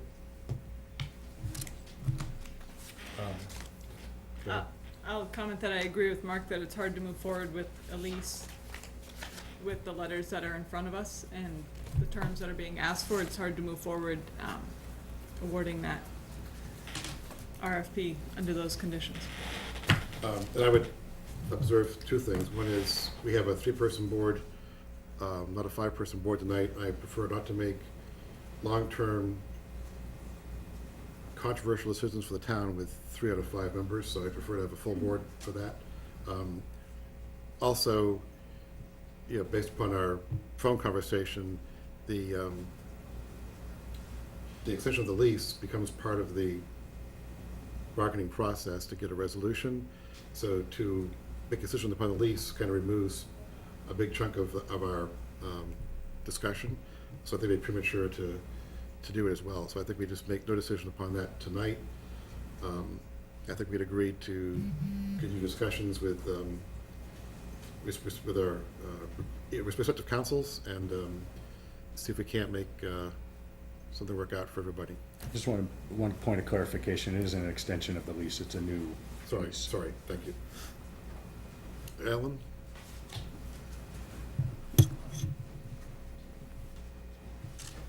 Ellen Hardy, 39 Main Street, and I was a member 2 years ago, I think, of the original design committee. I'm not sure what we were called, but it was the town manager's office, it was the Road and Bush, it was myself having a 45-year history with the Road and Bush Community Center. And at that time, number one, the amount of money that we were talking about investing in this project was in the $3 million range. And never in those discussions, and there is absolutely no finger to be pointed because I sat at that table, but none of us said, how will this happen? If we're renovating the Road and Bush, if we're renovating 65 Main Street, What will happen to the community center during that time?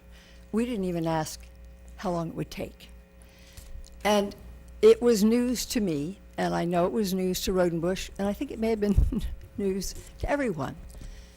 When we found, at the beginning of 2017, that A, it would not be done in phases. Don Mills told us that at town meeting.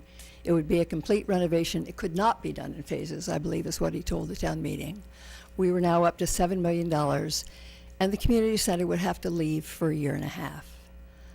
That was never anticipated by anybody. We have created an unintended consequence here.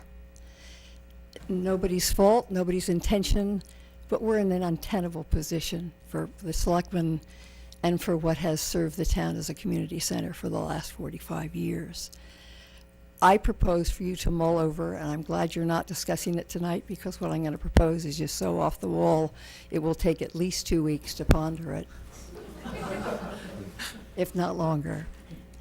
I propose that the selectmen let the Rodenbush be in the 65 Main Street building for their current lease, and that we do not begin the renovations on September 1st, because we don't know now what we're renovating it for. All the plans that we have that Don Mills created, he created because he sat with Patty and said, tell me how the Rodenbush Community Center wants this building to be for a community center. And that's what we've designed. And now, truly, as a town, we don't know if that's what we want there. We have two separate issues here. We have the Rodenbush building, built in 1897, and we have a community center nonprofit that is leasing it. And those have become divergent. And until we can get to the middle and get to yes, it's just not sensible to ask Rodenbush to leave and start renovating that building when there are so many things up in the air. And this is July 11th. I mean, we are talking 8 or 9 weeks to ask them what the J.V. Fletcher Library has been working on for 10 years already for how they will operate when they start renovating their building, should the town vote that money in 2020. This takes a lot of time. Rodenbush has not done that. And it's not their fault, and it's not your fault. We have inadvertently painted ourselves into a corner. And I think we just must stop the train, and we must figure out what we want that building to be. If it and I can tell you, having painted the walls and held it up and gone out to bid for the roof, when I was on the town committee that ran that building from 1975 to 2008, it's not falling down. It's old, but it's only 2 years older than 2 years younger than the J.V. Fletcher Library. That doesn't make it unsafe. It doesn't make it a bad place to be. I just ask you to back up, let the Rodenbush be there till the end of their lease in 2.5 years. Take that time to decide what we want to do with that building and do it right, because inadvertently, I think we've done it wrong. Thank you. Actually,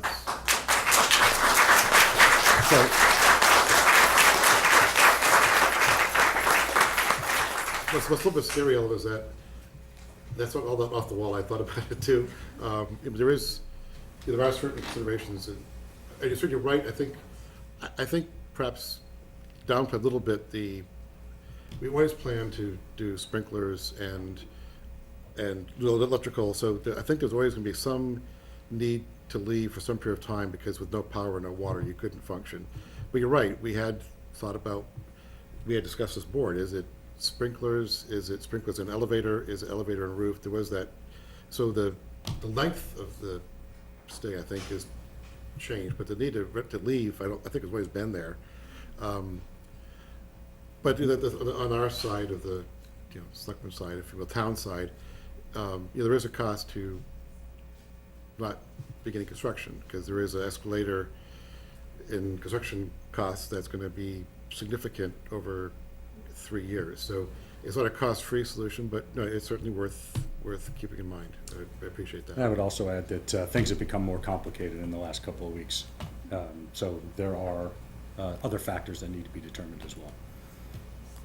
And actually, thank you, Ellen, for speaking, because I've been pondering both the immediate predicament of the next 2 months and the big long-term questions for the town and, the school department letter and all of that, and it's trying to sort all of that out in one meeting, in the very short term, is very difficult to answer those questions and know that we're making the best decision in how we're spending the town's money. At some point, even if you delay, I guess you remove perhaps the time constraint, but the scope of renovations will be the same in 2020 as it is now. There'd be a need to move out at that point. I don't think you can physically do all this work without vacating the building. It's just a matter, I guess, of creating more time to adjust, is what you're proposing? I don't want to take any more time on this, Scott, but I don't necessarily agree that you do have to move out of the building. The library didn't move out when they put the 2 additions on. It was done in phases, and there was always a J.B. Fletcher library open during that construction. So I maintain that it can be done in phases and that you can do it. But, I'm not the architect, and I have the greatest respect for Don Mills. But as I say, like Topsy, it grew. And it went from being sprinklers and, to being a major, more than major, overhaul of that building, more than any other building that we have done in town in the 50 years that I've been here. And so I don't think we'd necessarily be looking at $9 million when we came back after we've done that evaluation. That's another option. Did it get bigger than we needed? And we just need to look at all of that, in my opinion. So that was the reason for that. But I think it's certainly worth the discussion with Don Mills, and I'll hear about this Thursday night, but maybe even with the Permanent Town Building Committee, as whether it could be phased. But I think the judgment was it couldn't be, but right about now, I think cards are on the table, so we should reaffirm old assumptions, even if we think we know the answer. So Mark, and then... Yeah, so I disagree a little bit with a couple of points that were made. Rodenbush knew what the elements of the RFP were, or else they would not have placed a bid on it. We had 2 lengthy conversations after this document was prepared. So there was full knowledge of what was going on, including cash flow forecasts and financial forecasts done through 2030 that have been reviewed and shared. So I disagree with the fact that there was not clarity from Rodenbush of what was going to happen and when, and because if there was, either 1, they wouldn't have put a bid in, or 2, it wouldn't have looked like this, which is by far the largest bid that I've ever seen in RFPs that I've done for the, or reviewed for the town. And I will just reiterate that the events of the last few weeks make the discussion about where to go from here that much more difficult, because quite honestly, I was prepared to make a recommendation on behalf of the review committee to the board tonight, but obviously we can't. So, I don't know, personally, I don't know where this all is. Yes, you've not spoken, and you have, so.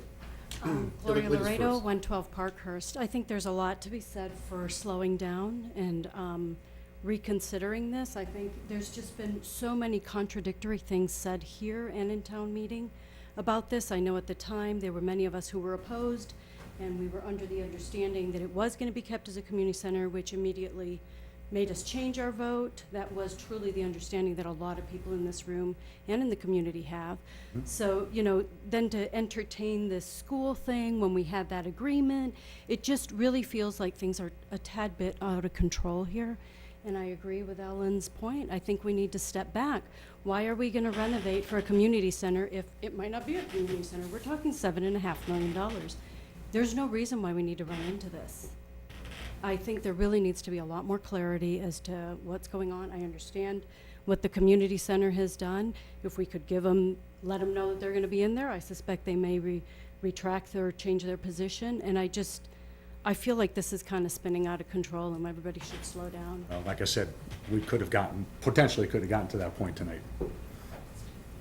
You probably couldn't have. You said yourself, there's 3 people out of 5 here. So I don't think you would have been. That was before one person was sick. So, yes, sorry for your name, but I'll say it again. Mark Vieira, 11 Drew Crossing, actually 1993 graduate of Westford Academy, 79 graduate of Roden Bush Preschool. I just wanted to add on to the conversation. I'm very grateful that I think both parties there are some emotions, but willing to take a step back and try to do the best thing for the community here. And we heard at the beginning a little bit about Roden Bush, that it's a nonprofit, that it's not one of the town departments. But I think what wasn't said was it is our community center. And it is just a true treasure that the town has enjoyed. And people have grown up with it. People like me have decided to come back with their family to take advantage of that. I have a daughter there. So if we can try to find some clearer heads to figure out a way forward, I think this is a very important opportunity for the community to keep this important part of its fabric. It's really part of the heart and soul of what is Westford. The building's important, but the community center itself is important too. The fantastic people, many of the staff are here tonight that care so much about us when we go there for their programs, when our children go there. All of this is creating tremendous uncertainty for them, for the children, for the families. So we look to all of you, the leadership of the town, to really help us find a path forward for keeping this as an important part of our town. Thank you. Okay, Okay. ready to move on? Yeah, I think, so yeah, Patty. Excuse me. Once again, Patty Pichette, Executive Director for Roden Bush. One of my concerns is, and I understand that you put it away for today, but each time it's put away, September 1st is creeping up. And I know yesterday on the phone, the 11th hour was spoke about, and it's getting closer and closer. I'm supposed to be looking at a space tomorrow that makes no sense for me to look at. If we're not going to be awarded the RFP, it doesn't make any sense. So I just want you to take that into consideration too, that it's getting pushed back. Like I said, we all understood, that's why this whole process and the timeline was put out, and, you know, you guys submitted your proposal when you did, and why we met when we did. We've got a delay now. I understand that. I'm just saying, understand the other side of it too. Well, That the time is that's creeping. completely understood, which is why we did this process in the timeframe which we did. Okay, thank you. Yeah, I think when you add other third parties, you slow things down. And for whatever reason, that was a path taken, and now we've got to adapt plans to recognize that's reality. So, but we know what September 1st is, and we know what town wants. So Move on. we'll move on. Yes. Steve Russo, Buckboard Drive again. Just a quick question. You said you had a proposal that you thought would close it tonight, irrespective of attorneys being involved and so on. Why not put that proposal forward, see if Roden Bush accepts it? Because we can't. Just a thought. No, it's not that we have a proposal, they made a proposal. Okay, you said, you implied though that you were ready to close tonight if we. No, I was ready to make a recommendation on behalf of the committee, one way or another, but I'm not willing to do that now.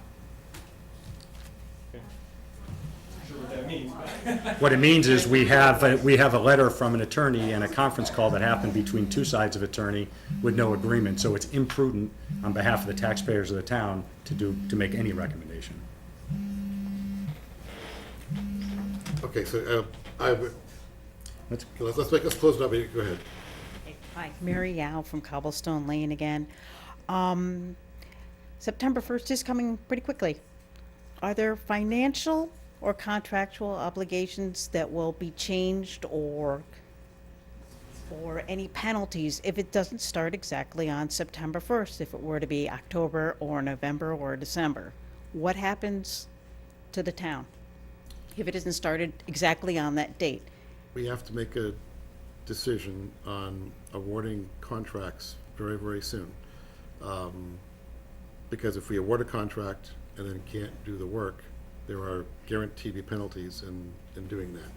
To delay the contract by a month probably doesn't kill us. To delay it, progressively longer, you incur escalation costs of, just if you want to remodel your house this year or next year, you're going to pay a lot more next year than you do this year. And contractors have subcontractors who they need to line up, so you can't just say, I want to start tomorrow. There is a ramp-up time. So there are some, there are some real costs to the town. I mean, the clock is ticking for Rodenbush, it's also ticking for us, in terms of costs we need to worry about too. Wouldn't be helpful to have Judy Jody can- to, All I was gonna say is, the architect originally planned to start the project July 1st, but actually, Rodenbush asked us to delay the beginning until September 1st. Why are you shaking your head, Patty? Because that's not so, Really? no. I It's thought not so. that you said that because your revenues were in the summer, so you asked us to No. delay. He asked, Don Mills said he'd have a better chance of getting contractors if he did it for September, because they're busy during the summertime. He said, would it make a huge difference from you? And I said, it does. At this point, we're gonna have to move sooner, or at one point or another, whatever. Okay, well, that is not how I understood it, but that's fine, I take you at your word. So anyway, the construction bids are out right now, and they're due back the end of July, and then they would be brought to the Board of Selectmen to consider award for the project to start. So I don't know Okay. if that helps, but I It does, don't know if the construction bids say to hold prices and start at a later date, or start September 1st is probably, what they say, so. Okay, thank you. Okay, this is Rita's last one, okay. Jessica Tobias in One Pearson Way. Thank you, everybody. I like you all. My concern really is about the town meeting that we had and really keeping the connection between the citizens of Westford and their engagement in voting at that venue. I came in initially thinking, I don't think I can vote for this construction project because I'm not hearing a plan. And I'm concerned about Rodenbush because I really care about their continued existence in town. I was here 10 years ago during that time, that RFP process as well. So in that meeting, I was going to vote no because I didn't hear any plan. And actually, it sounded very confusing, like it hadn't really been worked out. And I do think, and it clearly wasn't your intention based on what you're saying, that there was a commitment to this project that was approved by the town meeting vote to continue the use of that building as a community center.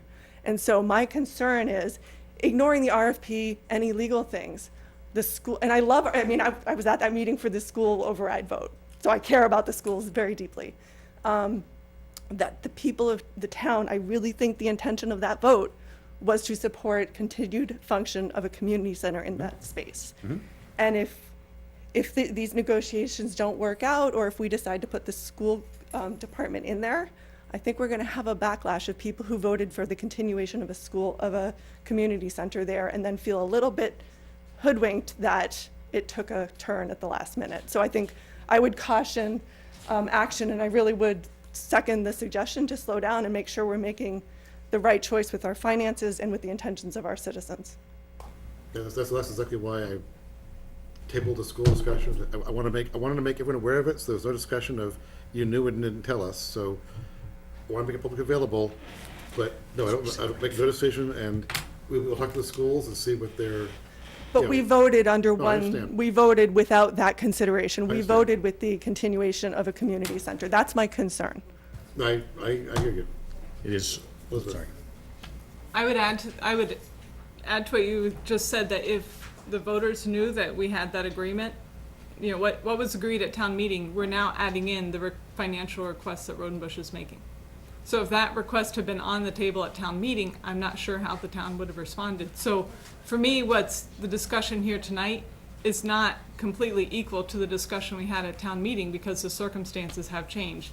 I appreciate the sentiment and certainly respect the will of the voters that night, but now Rodenbush sent us a letter asking for asking for $500,000 to cover the next 18 months.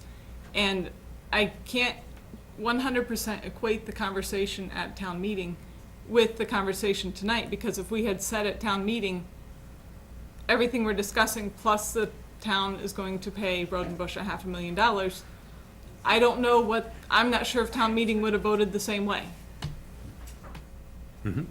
I agree, I understand that, but we approved money to be spent for renovations for that purpose. So if we're Yes. gonna say, it's not a community center, do we need to go get another vote from the town to say, we want to spend $7 million for a school building? Right, that's my concern, Yes. it's not, I understand why it's different. No, actually, we approved $7 million to renovate a town building known as Road and Bush. And we also promised to issue an RFP that could keep it as a community center. But we never said we're gonna spend $7 million to create a community center, just to be clear. And, okay, Well, we're not, let's close, I mean, we're not doing anything tonight. I would like to make one last thing clear. What Elizabeth said, she said we asked for $500,000 for the time that we're out. That is for our losses. It is not, I want to just make that clear, that that's for our losses we're incurring during that time. It isn't to pay me or our employees or anything else during that time. It's for our losses. I think her point was that town meeting thought that they could have a, Oh, I as understood a that. free good. No, I just said, And, what she said was that we were requesting this for the time we were out of the building. I just wanted to make it clear that it was for our losses. That's what we're requesting. Okay. Okay, so I think we're done. Yep. I want to thank you all for coming, for voicing your opinions. If you're on Facebook, that's fine, but you have my phone number in the town website and my email, so you can certainly feel free to talk to me directly. And probably you can for the rest of the board as well, speak for them. So again, don't feel like you need to be confrontational with us. We've heard worse, so. Diane has a question. So the next step is, I think, discussions between the board and the Road Bush Community Center Incorporated, and see if we can, and our councils, and see if we can find a solution. With goal by what date of something? I'm not gonna do that, because no, seriously, I've been negotiations before, and they take longer than you think they do. Certainly, we'd love it for December 1st, so we know what we're doing, actually faster, but, I don't want to impose arbitrary dates that you don't meet and things fall apart. So if you're making progress and it's another couple of weeks, spend the time. I think as Ellen mentioned, it's, the building has been there for 100 and some odd years. I hope it'll be the 100 or more. A couple of weeks is not going to make a difference, right? Okay. Okay, thanks. Thank you, Thank you.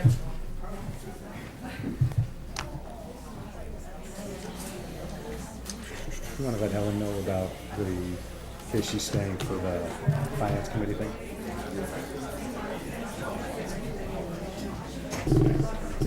Sure, if you want, or if you want.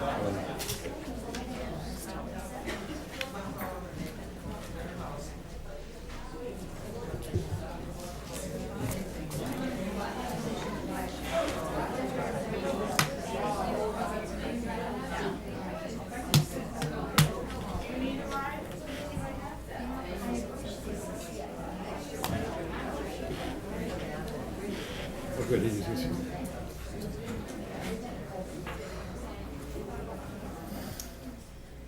So as we're changing the guard, the next, Yeah, give us a second. Unfortunately, we lost sound for about an hour.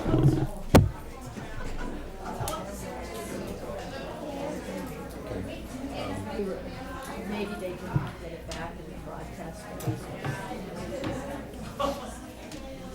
okay, so next item on the agenda as we're filing in, for those at home, is request for a request from the dog park task force to approve a dog park located at the Stony Brook Middle School. So Edie, thank you and your committee for a lot of work, a lot of pages of analysis, and you have the floor to give us your thoughts. Okay, my thoughts. Well, Kate pretty much did the presentation. I hope you had a chance to look at it. A lot of good background material. We've really worked pretty hard at coming up with where we are tonight. Our charge was very broad, and so we zeroed in on securing a piece of land. That was the major effort of the last year since you formed the task force in May of 2016. We've narrowed our search, and you can see that we looked at a lot of different pieces of land, and have come here tonight to ask for the use of Selectmen land on Farmer Way. And the parcel number is noted on your agenda, I believe. As you can see from the material that we provided in your packet, we literally took the list of town-owned land and went over it in 2 consecutive meetings, piece by piece by piece. We did 3 land walks. I think that encompassed 9 or 10 different properties. Some individual members went out and looked at individual pieces. Some people lived in neighborhoods and they already knew the piece of land. So anyway, we went through every single piece of land in town, and this is where we are. On your map up there, you will see the piece of land that we are asking for and the access road that we would need to build to get to it. Okay? We chose this parcel in particular because the piece of land is large. It's partially wooded, which is something that the group agreed that we wanted.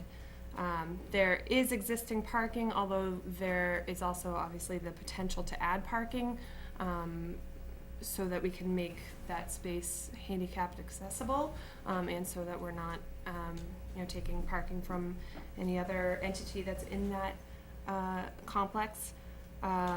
There are few abutters, but those homes are naturally removed by a large wooded berm, which you can't really see, but there is a natural berm just above where that dog park writing is. There's potential access to water and electricity if needed. The group really likes the proximity to Stony Brook conservation trails because people naturally walk their dogs through those. And the land would require minimal landscape changes. Noise at the dog park will be similar to the noise at the existing sports fields, and a dog park in that location would just add to the overall, would be an amenity to the overall complex that's already established there. Several people developed a nonprofit, which creatively is called Friends of the Westford Dog Park, which puts us in a good place when we're ready to raise funds. The nonprofit will also manage the park. The Stanton Foundation, which I've mentioned previously, is an entity that provides funding for dog parks in Massachusetts. And it is non-competitive grant, so we're not competing with anyone, except for the fact that they only have 10 per year. When I was here in March, they had 5 left. Now they have 4 left this year. So time is somewhat of the essence. Our Facebook numbers continue to grow, demonstrating the interest in the dog park in town. After the strategic retreat, we jumped to 25 individuals within a few days, and we now number 438 individuals or families. And as you can see by the audience, I don't know, what's the number back there, 30 or 40? Which is pretty awesome considering the hour at which we have started. We request that you support our recommendation to allow a dog park to be developed on this particular piece of land, and we ask the town to submit an application to the Stanton Foundation for a design grant so that we can move forward. Thank you. Thank you. Thanks to the whole committee. Comments from the board? Kudos for the work you've done and the amount of time you've put in and the thoroughness of your research. I want the dog park to happen soon because I know there's so much interest in it and appreciate all of that. One issue that has come up with this property since we spoke was I did not realize this is one of the last buildable parcels that the town owns, I believe. I guess that's a question I had, which was, we had a master plan for this parcel at one point. Was this lot ever envisioned to be a annex or something at some point in time, or is it actually a free lot that? You know, I'd have to look back. I know we looked at this for recreation purposes at some point, and, seems like, didn't we trade off a piece of it? But I'd have to look. I don't know. I thought we kind of did a switch with, but I'd have to. I believe there's a map that shows the GIS, view, which shows, you know, who owns what. Yeah, it's not who owns it, it's what No, its it's- purpose is. When the town bought the farmer parcel, there was notion of school, of course, some housing, rec land, ball fields, and then possibly a town hall annex or a library annex or something there. So just want to make sure we don't end up ruling out what we thought might be a building lot someday, that's all. We did speak with Superintendent Olson, and he indicated to one of our members that he would send an email to Jody indicating that he didn't have any particular concerns about us being there. And we have spoken with the water department, and they also don't have any concerns with regard to water safety or whatever they are concerned about. Sorry, I kind of interrupted your. No, that was, you know, one concern that had come up since we spoke about that, that parcel. And then since, you know, I've been talking to folks around town about this, if you want to speak about two other parcels, or actually there are three that have come up that most frequently in conversations, the Graniteville, behind the Graniteville ball fields, behind the highway barn, and the woods near NAB. If you want to speak to those, because I've also, a number of people have spoken about those parcels as well. When we came in March, the Graniteville land that is controlled by the Recreation Department was at the top of our list. And it was my understanding, it actually didn't get any hearing at all. It was really just deleted from the list, or from our list.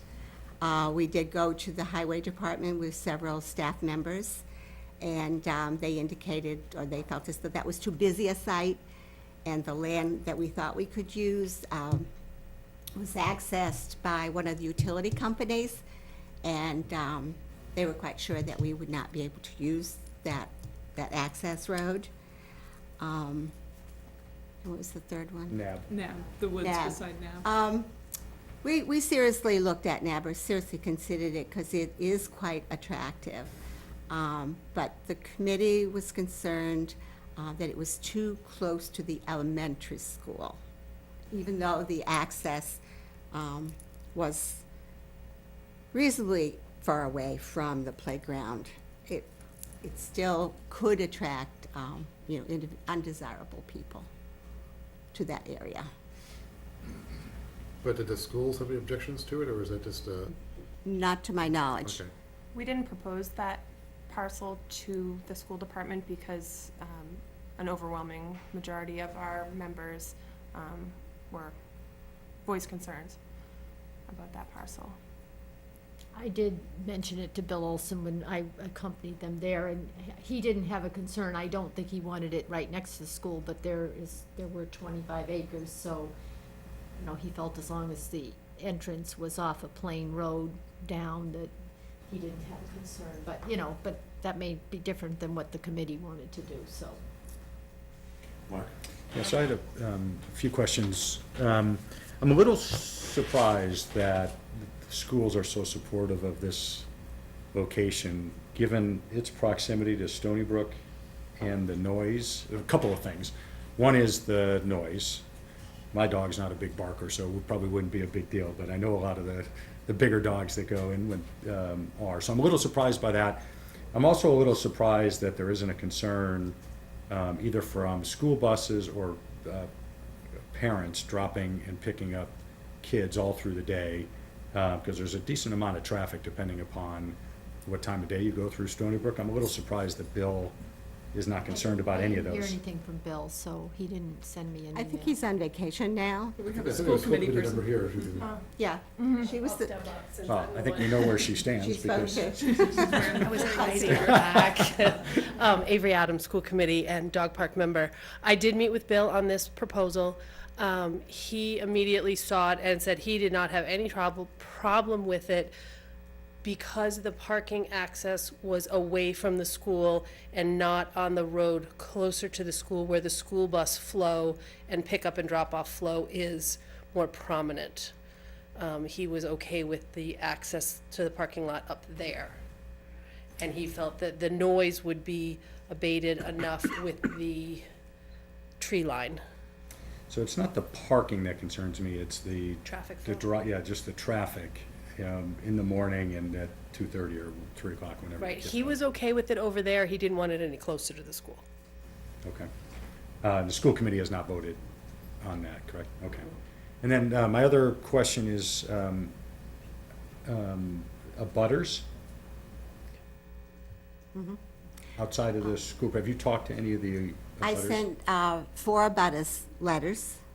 One of them asked for additional information, i.e. a map. And the second abutter I spoke to on the phone at length. And she had a variety of issues to talk about, but they weren't all about the dog park. You didn't give her my number, did you? She called us. I know that one. And the other 2, not heard from? Not additionally, no, nothing more. Okay. So that would be, if. They're a if fair ever- distance. Yeah, no, once you they're, look at- they're not particularly close. There's also, they're not near abutters, but those homes that are on this side, so have you talked with them? There. Well, the community housing down at the bottom. The Housing Authority, I spoke to the director of the Housing Authority. They only own the land. They don't manage the complex. Right. He forwarded my email to Common Ground, and I did not hear anything from them. And there are more going up there, yes? I believe so. They're They're done. done. Oh, they're all done, okay. So if, depending upon what you guys want to do, I'd certainly like to know more from the abutters. I think the abutters should be more. Okay, good. So I think that needs to be more involved. I certainly would think we would want school committee approval or recommend, and it's not their land, but it's in close enough proximity. I'd certainly like to have their. They're a Yeah, little bit, they're, right, they're a butter. I don't know if it's appropriate for, certainly the last person to add bureaucracy, but whether we want Paul to take a look at just traffic, whether it's even that important. I don't know volume-wise what we're talking about here, whether that's even important enough to do. It was just a I can do concern. that, and I can also pull out the prior plan of this. I think we did something on this parcel since I've been here, but I've gotta figure that out and get back to you on that. Kate, do you have number of cars, pet owners that you anticipate would come every day? Did you have numbers from another? Yeah, I know the Chelmsford Dog Park has about 20 or so spots, and those really don't get filled up during the weekdays. It's usually Saturday mornings. That's the most. Yeah. When Could it's be, the most could be a used. couple of hundred. We don't really know. Couple hundred cars? Over a day, Over the course of on a a full day. busy weekend. And how many parking spots do you think you can put there?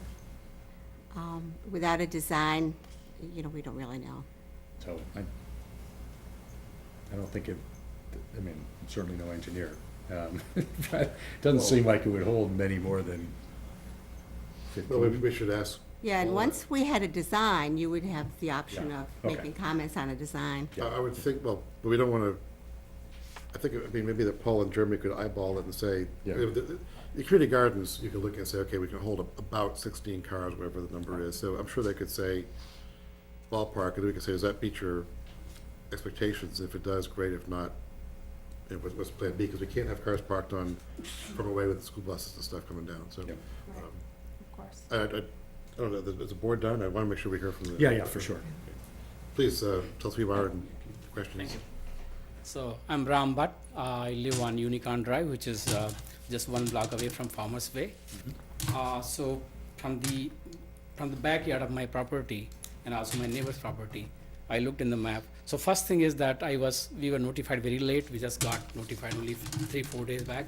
There was no map also in that, so we had to make a request separately for it, and then map came later on. So we didn't get enough time to even look at it. So that's one concern I have. Secondly, so based on some of the ballpark, looking at the map, I could see that from the property line of my neighbor and mine, and then this dog park property line, the distance is very close. Typically, I did some research, and basically, the recommendation is at least it should be like kind of like 100 feet, range away to have the kind of noise level, in control. So that's one concern I have. Secondly, there are cases where dogs they go in the woods area, in the area between the residence property and the park, because the dogs, they may be on the leash and they may be running on that side, so the owners may take them there, in the zone which is separating the residential property and the dog park.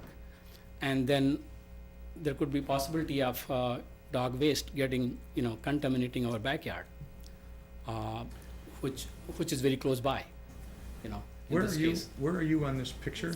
So, basically, can you enlarge that? Yeah, there's a laser on that, This yellow button. on that remote if you want. Yeah, so the, it's not showing exactly what I was seeing before. Are you on Groton Road? I'm Unicorn, on sorry. Unicorn Drive, which is Yes, just. that's that one right there. Yeah.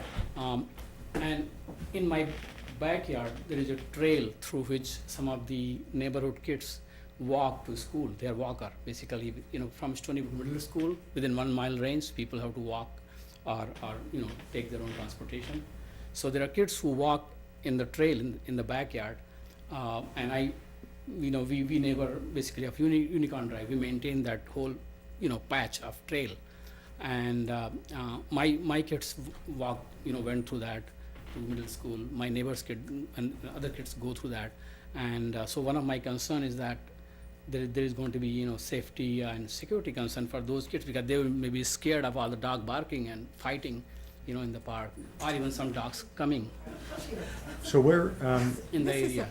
so where is, No, even if there is fence, there is no guarantee that people who come there may not even take, dog little bit in the woods, thinking there is a woods there, and so that. I'm sorry, just to interrupt for a second. So Eric, relative to Unicorn, where is now is the dog park? I've lost. So Off the left. Oh, right there, Right. okay. So there's just hardly like 50 feet away, from that. I didn't measure it. I didn't have enough time. Looks like more than, You know, looks like more than. Well, Okay. the backyard I'm talking about.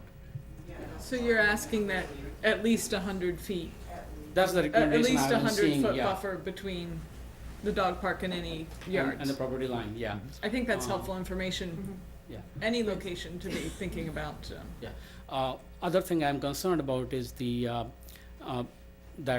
we're talking about so many people who may be coming with dogs, not necessarily from Westford or even from neighboring town, Groton or any other place. I mean, there is no restriction of like who is going to come there.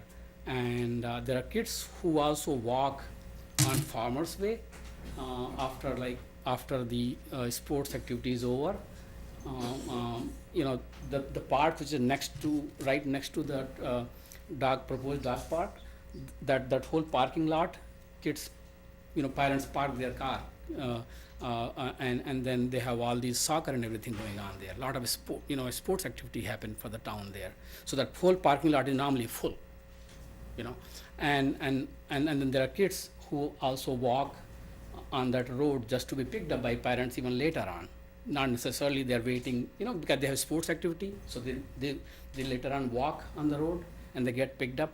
And I'm very concerned that, you know, with all these dogs and some undesirable people, you know, in the area, that's going to be major security and safety concern. I'm really surprised that how middle school did not object to it. I'm really shocked. Okay. Because I being a community person there and seeing all these walkers from my neighborhood, I mean, I was really shocked that how school did not, you know, think about that. Okay, thank you. Do you want to respond, Edie? I mean, I know you're taking notes, so. I guess- So, I mean, we have discussed, creating perhaps a members-only type of dog park, so that we know who's coming and going. The Dog Park Task Force hasn't voted on that, but if we got a piece of land and we kind of became more viable, or a project was more viable, then we would hold a public meeting to discuss rules.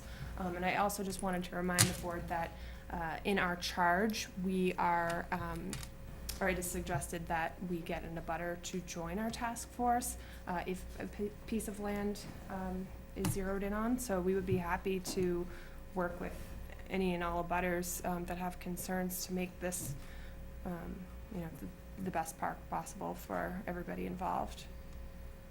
We have also talked about just making it a Westford-only dog park, but again, you know, that decision hasn't been made because it's, so many things are contingent on a piece of land. This is also very difficult, I would think, to enforce, because you don't have people there 24/7 to monitor that, but the Stanton Foundation's got a very generous amount of money. I mean, our community garden, I think, was under $100,000 to do what we did, so that kind of money now, did they put up the fencing, is that a chain link fencing, or? Yes, typically. Okay, Mhm. so. So Yeah, look like that- the one in Chelmsford, is that?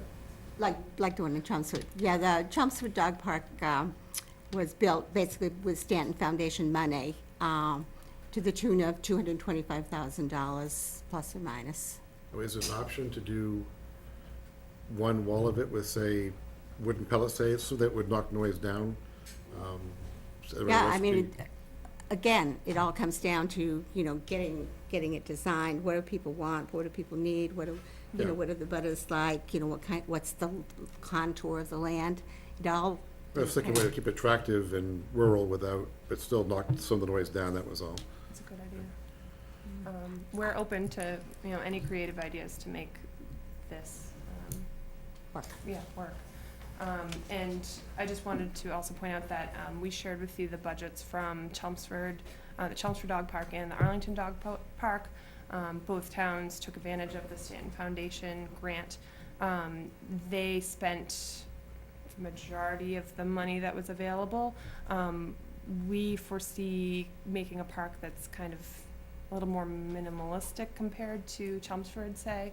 You know, they have all the bells and whistles, which is great. They have 2 full acres, which is great, but our committee wants something kind of more natural feeling, so you know, we don't need to, we could spend the money elsewhere on walls like that would block the noise and things like that. And I guess, given that parcel, maybe you don't know, but what's the dog capacity, if you will, of that park? Yeah. I mean, because the parking will be a function of Yeah, I was gonna ask how you, many the dogs you can have, right? 4.4 So, acres, how much of that's actually dog park, Um, dog playground? as Edie said, you know, we need the piece of land in order to pursue the grant, in order to get the proposals. But, you know, my quick photoshopping of the map isn't to scale. So, you know, those are things that we need to work out. No, so if you got 437 people on Facebook, and that is not the universe of interested parties, because a whole lot of people are on Facebook. Sure. So- Exactly, and we haven't promoted, I mean, we haven't gone out there and said, join us on Facebook. This is all word of Right, mouth. so I just want to make sure that we don't have a situation where we build something just too small, and you can't park and you can't put the dog in. So I think it's important we get Paul to just give us an assessment of how many cars this could handle, and then see if that makes sense relative to your interest level. I mean, because some people won't actually use it all that often, like Saturday Right. mornings kind of thing, but you could have a real peak, wait, at the garden, we have a problem. Try to weed your garden at, 8 AM on Saturday morning, it's good luck parking, so, same problem there. 22. Yes, Sandy. And actually, St. Bernards versus poodles, I think makes a difference too, right? Not St. Bernards, they're Newfoundlands. Right. Sandy Martinez, Main Street. I'm a member of a committee, but I haven't been there much lately because Tony's been ill. But one of the things is about going to a dog park is, and I would like to tell you, they don't bark a whole lot because they're playing. Okay, they're happy. They run and they play together. Dogs are packs, okay? And you will see dogs come in that are the alphas. The females are the important ones, because I had one before that was an alpha. I know that. Yes. Scott and I know that. Yes, and, yeah, I know. Anyway, but what happens is, even if they're out in an open place like Groton Woods, we used to go there with our Newf, and it's just open land, and there's the river, and there's a great big meadow, and all kinds we would have 25 dogs out there Saturday morning, and people just come and they unhook their dogs, and the dogs play. If one of them starts to get a little barky, nasty, they have a tone to them. Whichever one's the alpha dog there gives their bark, and it stops. I mean, it's really kind of amazing, okay? And if you do get a dog that is not, I mean, you do have dogs sometimes that just don't belong in a dog park. And that's why you have people like us that see that people are gently said, told, you know, you need to work with your dog. You need to go to some obedience classes where they're contained with other dogs and learn how to behave before they come in a dog park. But the other thing I wanted to say is this group has gone every single piece of land. Westford's one of the largest towns as far as area-wise, at least I was always told that. And I think it's amazing that we can't find 2 acres somewhere, that some department in town won't give up 2 acres of land so that recreation, that's what this is for people. And, you know, now we found we've done, you know, we have our perfect spot, but that one has been told that we, you know, there's plans in the way future for that in the Graniteville Ball area where there's lots of land, the Slifer property. And so this is the one we finally have come up with after checking everything out. So maybe we could go back to the Slifer land and see if that something couldn't be worked out there. Because that doesn't have people. And we've been very aware that Nabnasset has a lot of people around there in that area. So that was one of the big things too.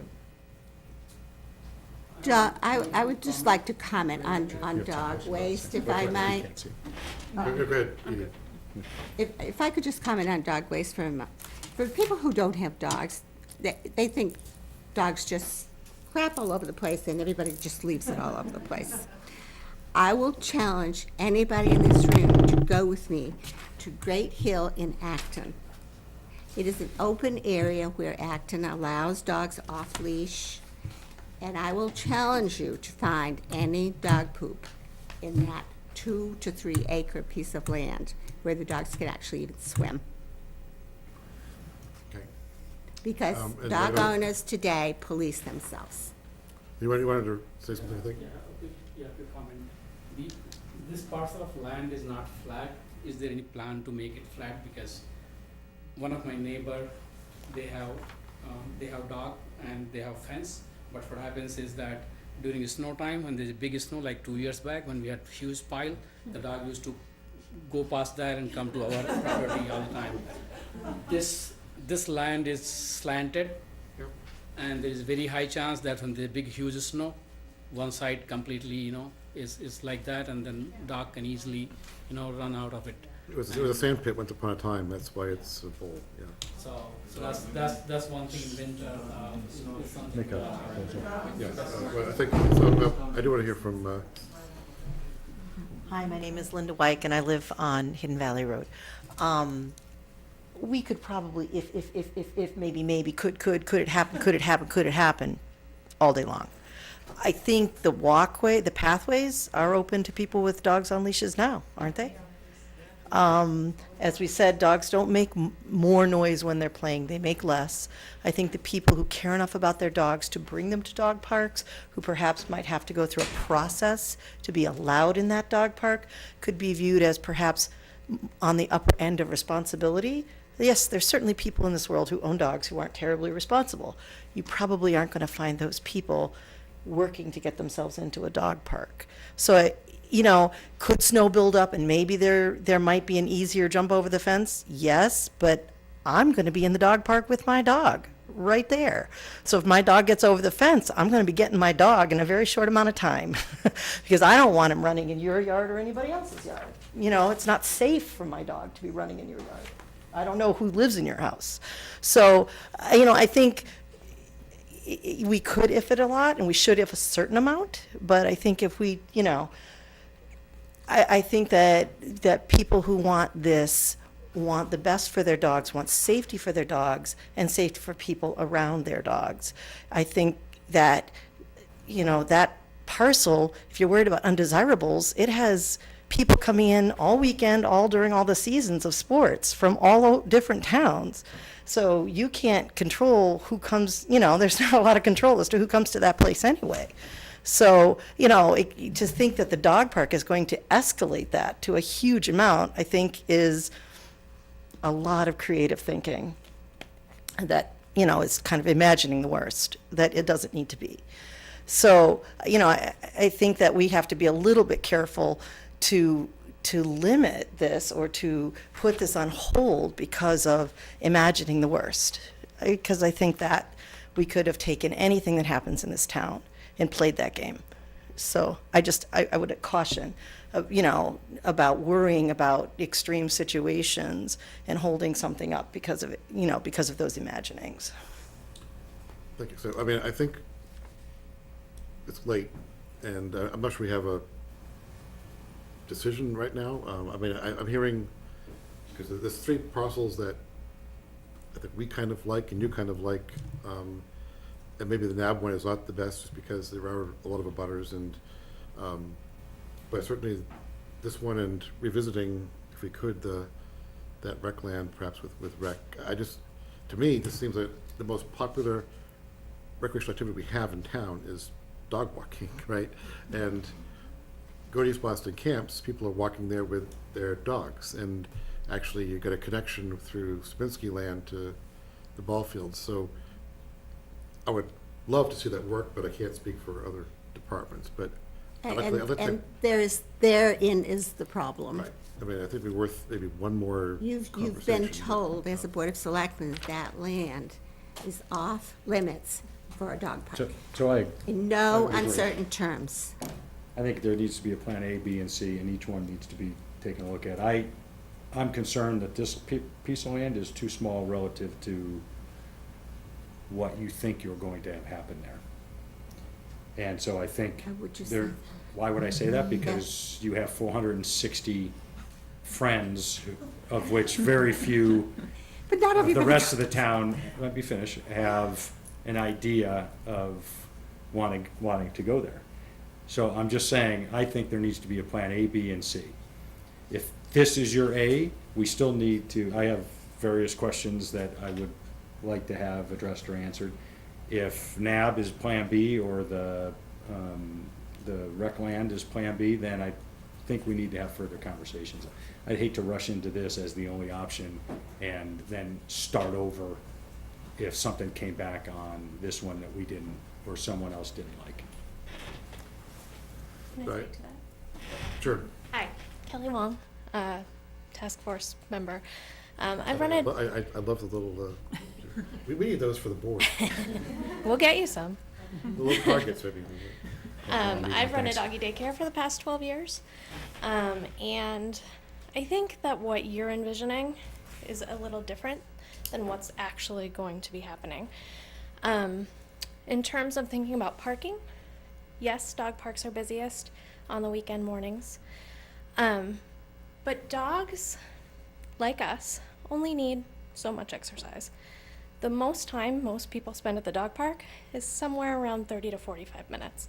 We're not talking about 300 cars submerging on that parking lot in a couple hours. We're talking about throughout the day, people will be there. They'll be in, they'll be out.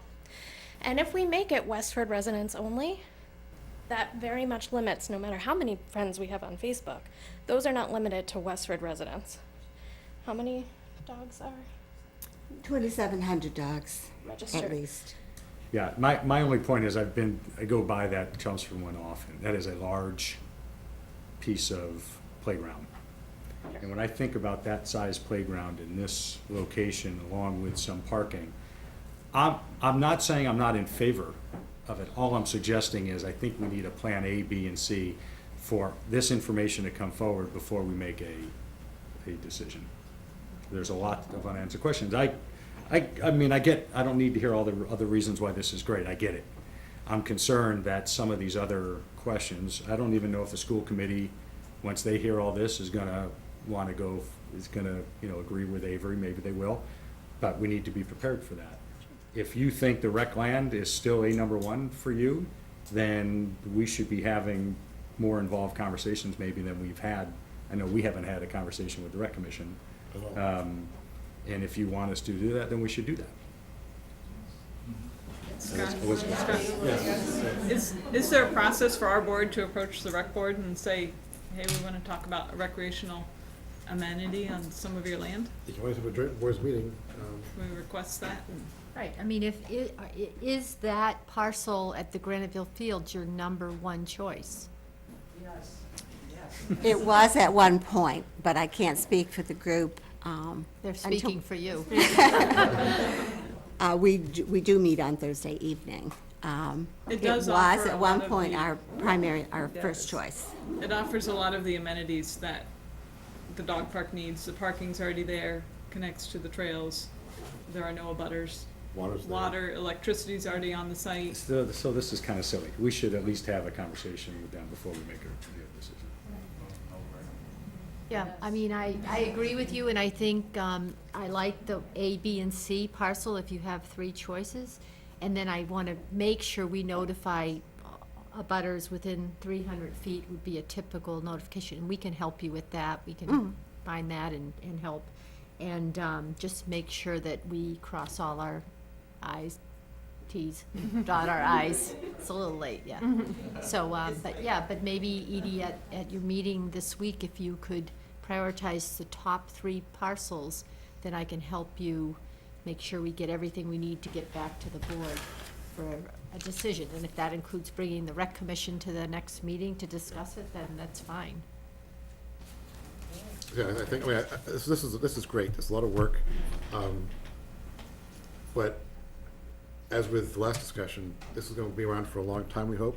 So let's not rush us, just do it right. If we really, really want a certain parcel, we should at least explore if we can get that one. If not, let's make sure we make a right decision here before we buy something too small, because how big is kindergarten acreage? We more than doubled. We went to 1.7 acres Right, this so year. 1.7 acres, and parking is what, 20 spots? 16 or And 20 it's tight on weekends, so you're looking at something not a lot different from that, which I think is smaller than you think it might be. So if we get a bigger spot that's better, let's pursue that. If not, either this or now becomes your B, but we'll do it. I think we're very close now. This is great work, and we're approaching the finish line. Elizabeth?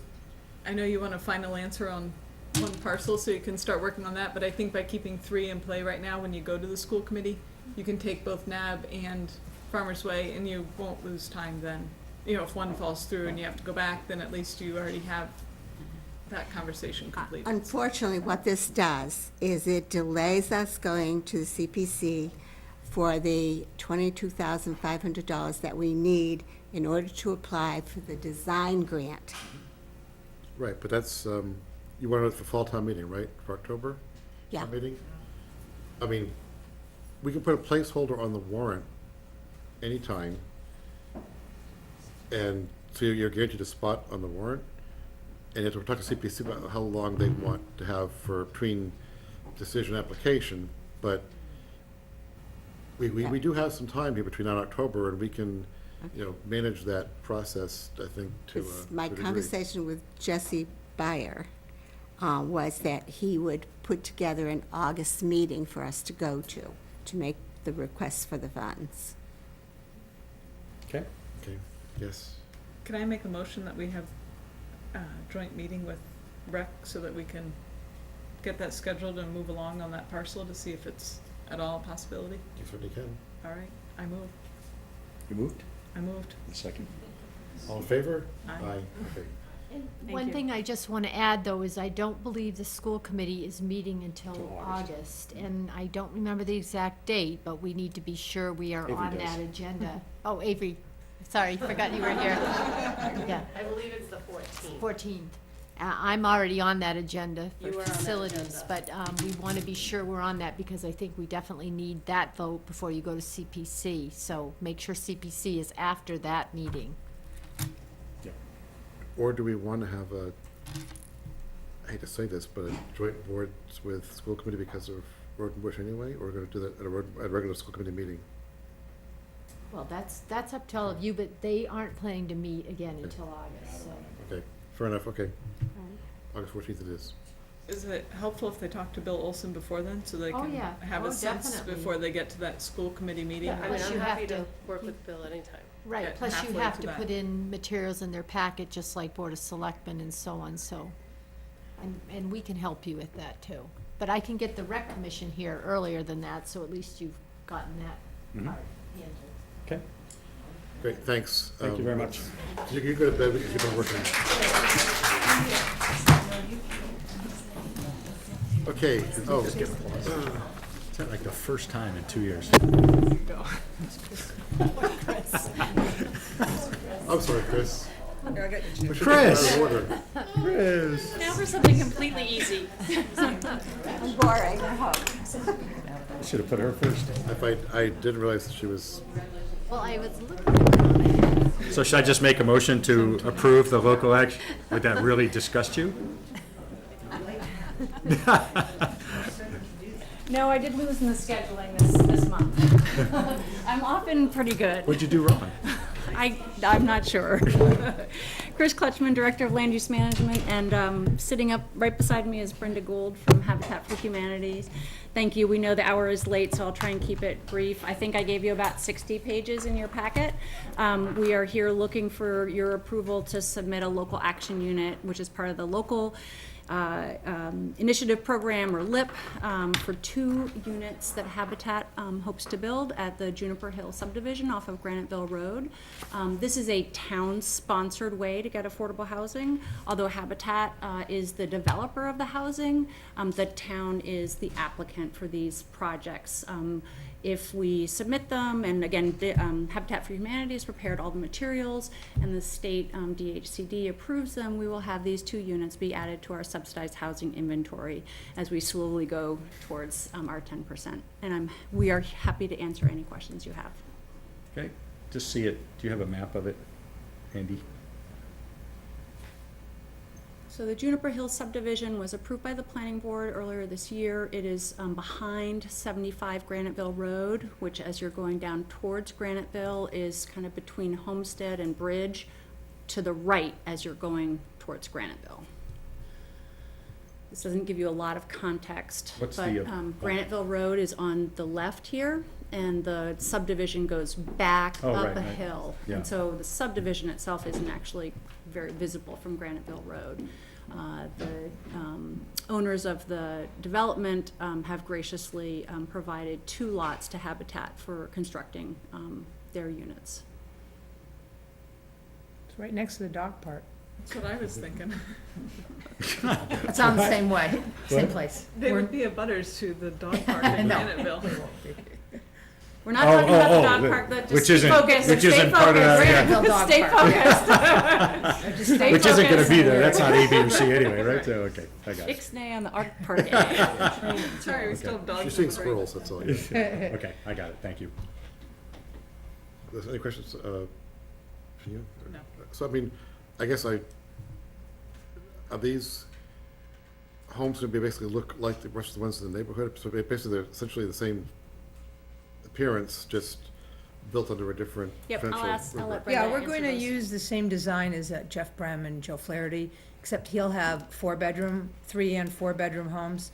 Ours will definitely only be 3. So it'll look pretty much the same, except ours won't have the upstairs that they'll have. But we are gonna use their design. You hopefully won't be able to tell which ones are the affordables. They're adjacent to each other, or are they No, scattered? no, they're scattered? not, and I've been sworn to secrecy not to tell you where they Oh, no, are so that's- that you can't tell. No, I'm only kidding, but they're spread out and, they'll be a little bit smaller, but they'll have garages, they'll look very similar. The classic kind of habitat with owner equity and so forth. Yep, they have to do their sweat equity, have to go to their financial training, then they'll buy a home. These homes will go for $185,000, where Jeff's will be, more than that. But ours will be a little bit smaller than theirs, but it won't be very noticeable, the same design. So, yep, very, very excited to be able to get this project going. Okay, so is there a motion from the board? Is there any wording that you need It's specifically? right on the memo. Okay, oh, sorry. It's late, I didn't, I appreciate it's What's the late. memo? And I will- People here for that? What's it? They're here for, Color Fest later. Got it. Colorfest. That's consent It takes me forever to get, can I move whatever's? It says, yeah, do Yeah, you I'll want print it. I mine? can't. Hard copy. She's There. gonna get through it, but I must not. Oh, I would have I handed didn't it print to it, it's you. a big. Sorry, I didn't- downside Yeah. of the, All right, I move that the Board of Selectmen approve submittal of 2 units as local action units under the local initiative program to the Department of Housing and Community Development. Second. All in favor? Aye. Aye. Thank you very much, and thank you for Thank your you. patience, and Hope you enjoyed the show. I have a dog. I'm a dog. So- But I gotta go to that Chelmsford one. I haven't seen that one. Yeah, it's big. Thank you very much. okay, Thanks, Chris. thank you. Safe trip home, Chris. thank you guys. Thank you, Or Chris. at this point, just pull the cot and stay for the night. I'll leave Jody in charge. Next, a request from the school committee to appoint the following: Megan Eckroth to Healthy Westford Community for a term to expire June 30th, 2019. Chris Sanders to the Pedestrian Safety Committee for a term to expire June 30th, 2019. And Avery Adam to the Public Works Initiative Committee for a term to expire June 30th, 2019. So moved. Second. All in favor? Aye. Aye. Request for the Affordable Housing Committee to add 2 alternate membership positions with 2-year terms to expire June 30th of 2019. So moved. Second. All in favor? Aye. Aye. And Rob left before we even voted for it. He's standing out Oh, there. yes, okay. We request for 2017 reappointments for committees and boards as listed in our meeting packet. So moved. Second. All in favor? Aye. And we're gonna table 6 until July 25th, which takes us to the consent agenda. Request to approve the following: Town Common, Westford Color Fest 2017, July 29th, 2017, from 10:30 to 6. Street closing request for a block party at 3rd Street from Broadway to 4th Street, August 5th, 2017, 8 a.m. to 8 p.m. Banner request for Blues and Brews fundraiser. The event is August 19th to 20th, 2017. Location for the banner at First Parish Church, will be displayed August 12th to the 23rd. Another banner request, special town meeting announcement for October 16th, 2017, at First Parish Church from October 9th through the 19th, 2017. Banner request, Westford Color Fest 2017, at First Parish Church, to be displayed July 22nd through August 1st. And a special license for annual clam bake at the Fletcher Club, 11 Brookside Road, August 13th, from 10 a.m. till 2 p.m. So moved, subject to public safety input. Okay. Second. All in favor? I think we may have, Oh, do you want I don't know if any folks here want to say anything before we accept it, from the, to, Did you if you wanna say want to make anything? an advertisement for the event, this is the time to do it. you stayed until 10:30 It's a at night. 30, If you- it's a 30-second commercial. I think it's something that everybody will have fun, and I don't think there's any to or for against, it's just gonna be straightforward fun for everybody. And I think we have been trying to address every single thing that is being raised, since, because it was late, and we are very sorry for that, because we are trying to first time trying to do this, but we are trying to address every single concern that has been raised, and we just want to make sure that everybody has fun, that's all. Okay, so actually, people will watch this on tape delay, so in 30 seconds, what actually is Colorfest? Colorfest? Yeah. Colorfest is basically, we try to have everybody come together, play with colors, which symbolizes every single thing around us, which also symbolizes we are above the races, which we are above the skin colors. We are here to celebrate every single thing that is around us. Once you apply the colors and you just have fun, you don't recognize, people around you. In fact, we can recognize our own people when we do the community events, so it's really something that, brings people together. That's all I would say. Great, thanks. Very good. Thank you. So we have a motion and a second, but not a vote, so all in favor? Aye. Aye. Thank you, and thank you for your patience. Hope you actually enjoyed the civics lesson tonight, because it was As much as we did. 9:15, rolling off by an hour and a quarter. Minutes for approval for release, our regular session of June 13th, 2017. So moved? Second. All in favor? Aye. Aye. Oh, sorry. And for approval but not release, executive session minutes from May 9th, May 23rd, and June 13th of 2017. So moved. Second. All in favor? Aye. Aye. 10 minutes, board reports or updates, I dare you to have any. Sorry, none. 10 minutes report. Okay, so, one, I wanted to announce that we received $250,000 on the Green Communities Grant Program. I think this is our 4th year that we have won, That's or great. been awarded this, and big thanks to Eric Heidemann and the Energy Committee, who both worked very hard on this. Yeah, thank We you. will be reporting on our energy project Savings. that Mark's got for us at our next meeting.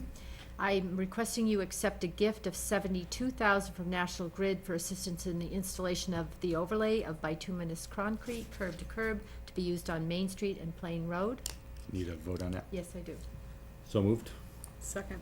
All in favor? Aye. Aye. And then a request to approve the following contracts: the fiscal year 17 to 19 tentative agreement and collective bargaining agreement with the Westford Police Association, a Mass DOER for the Green Communities Competitive Grant. It's an agreement in the amount of $250, so we can spend that money. The Maya insurance coverage for our fiscal year 2018 in the amount of $754,245, which has actually been reduced to, what? 691 roughly. So we'll call it $692,000.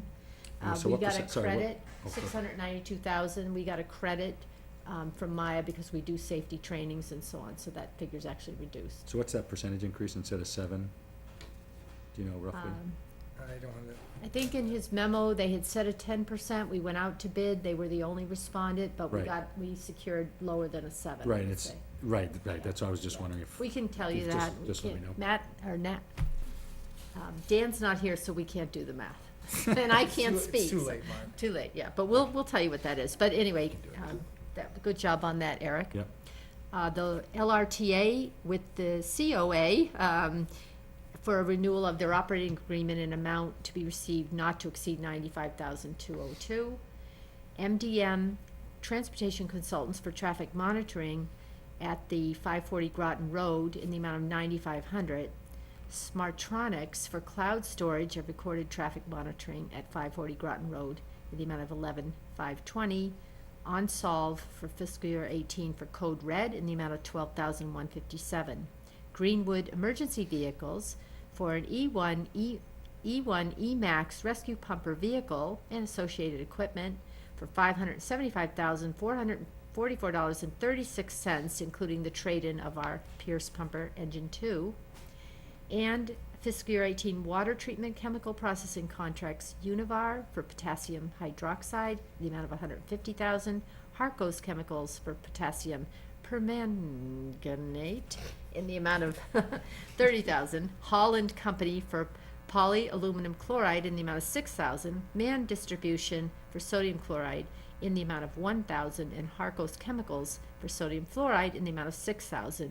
And finally, CDW Government for fiscal year 18 VMware license in the amount of $26,999.42. Questions? Just a couple. So first of all, on the insurance, I think it would have to be about flat year on year. Because if your 7% was 754, that's about $700,000 that you paid in this past year. So if we're paying 692 this year. Well, we'll have it's to about- look at that. So I don't think you've had an increase. So maybe we didn't. Yeah. I mean, and again, you know, That's it's, good. it's huge insurance throughout the town, and going out to bid keeps them, you know, their pencils sharpened, so Yeah. it's a lot of work, but it's worth it. And that also includes 44,000 rewards credit. Right. Yeah, for that's good. Safety training. On the LRTA, where does that 95,000, That's from them. We Right. don't pay them. so, but,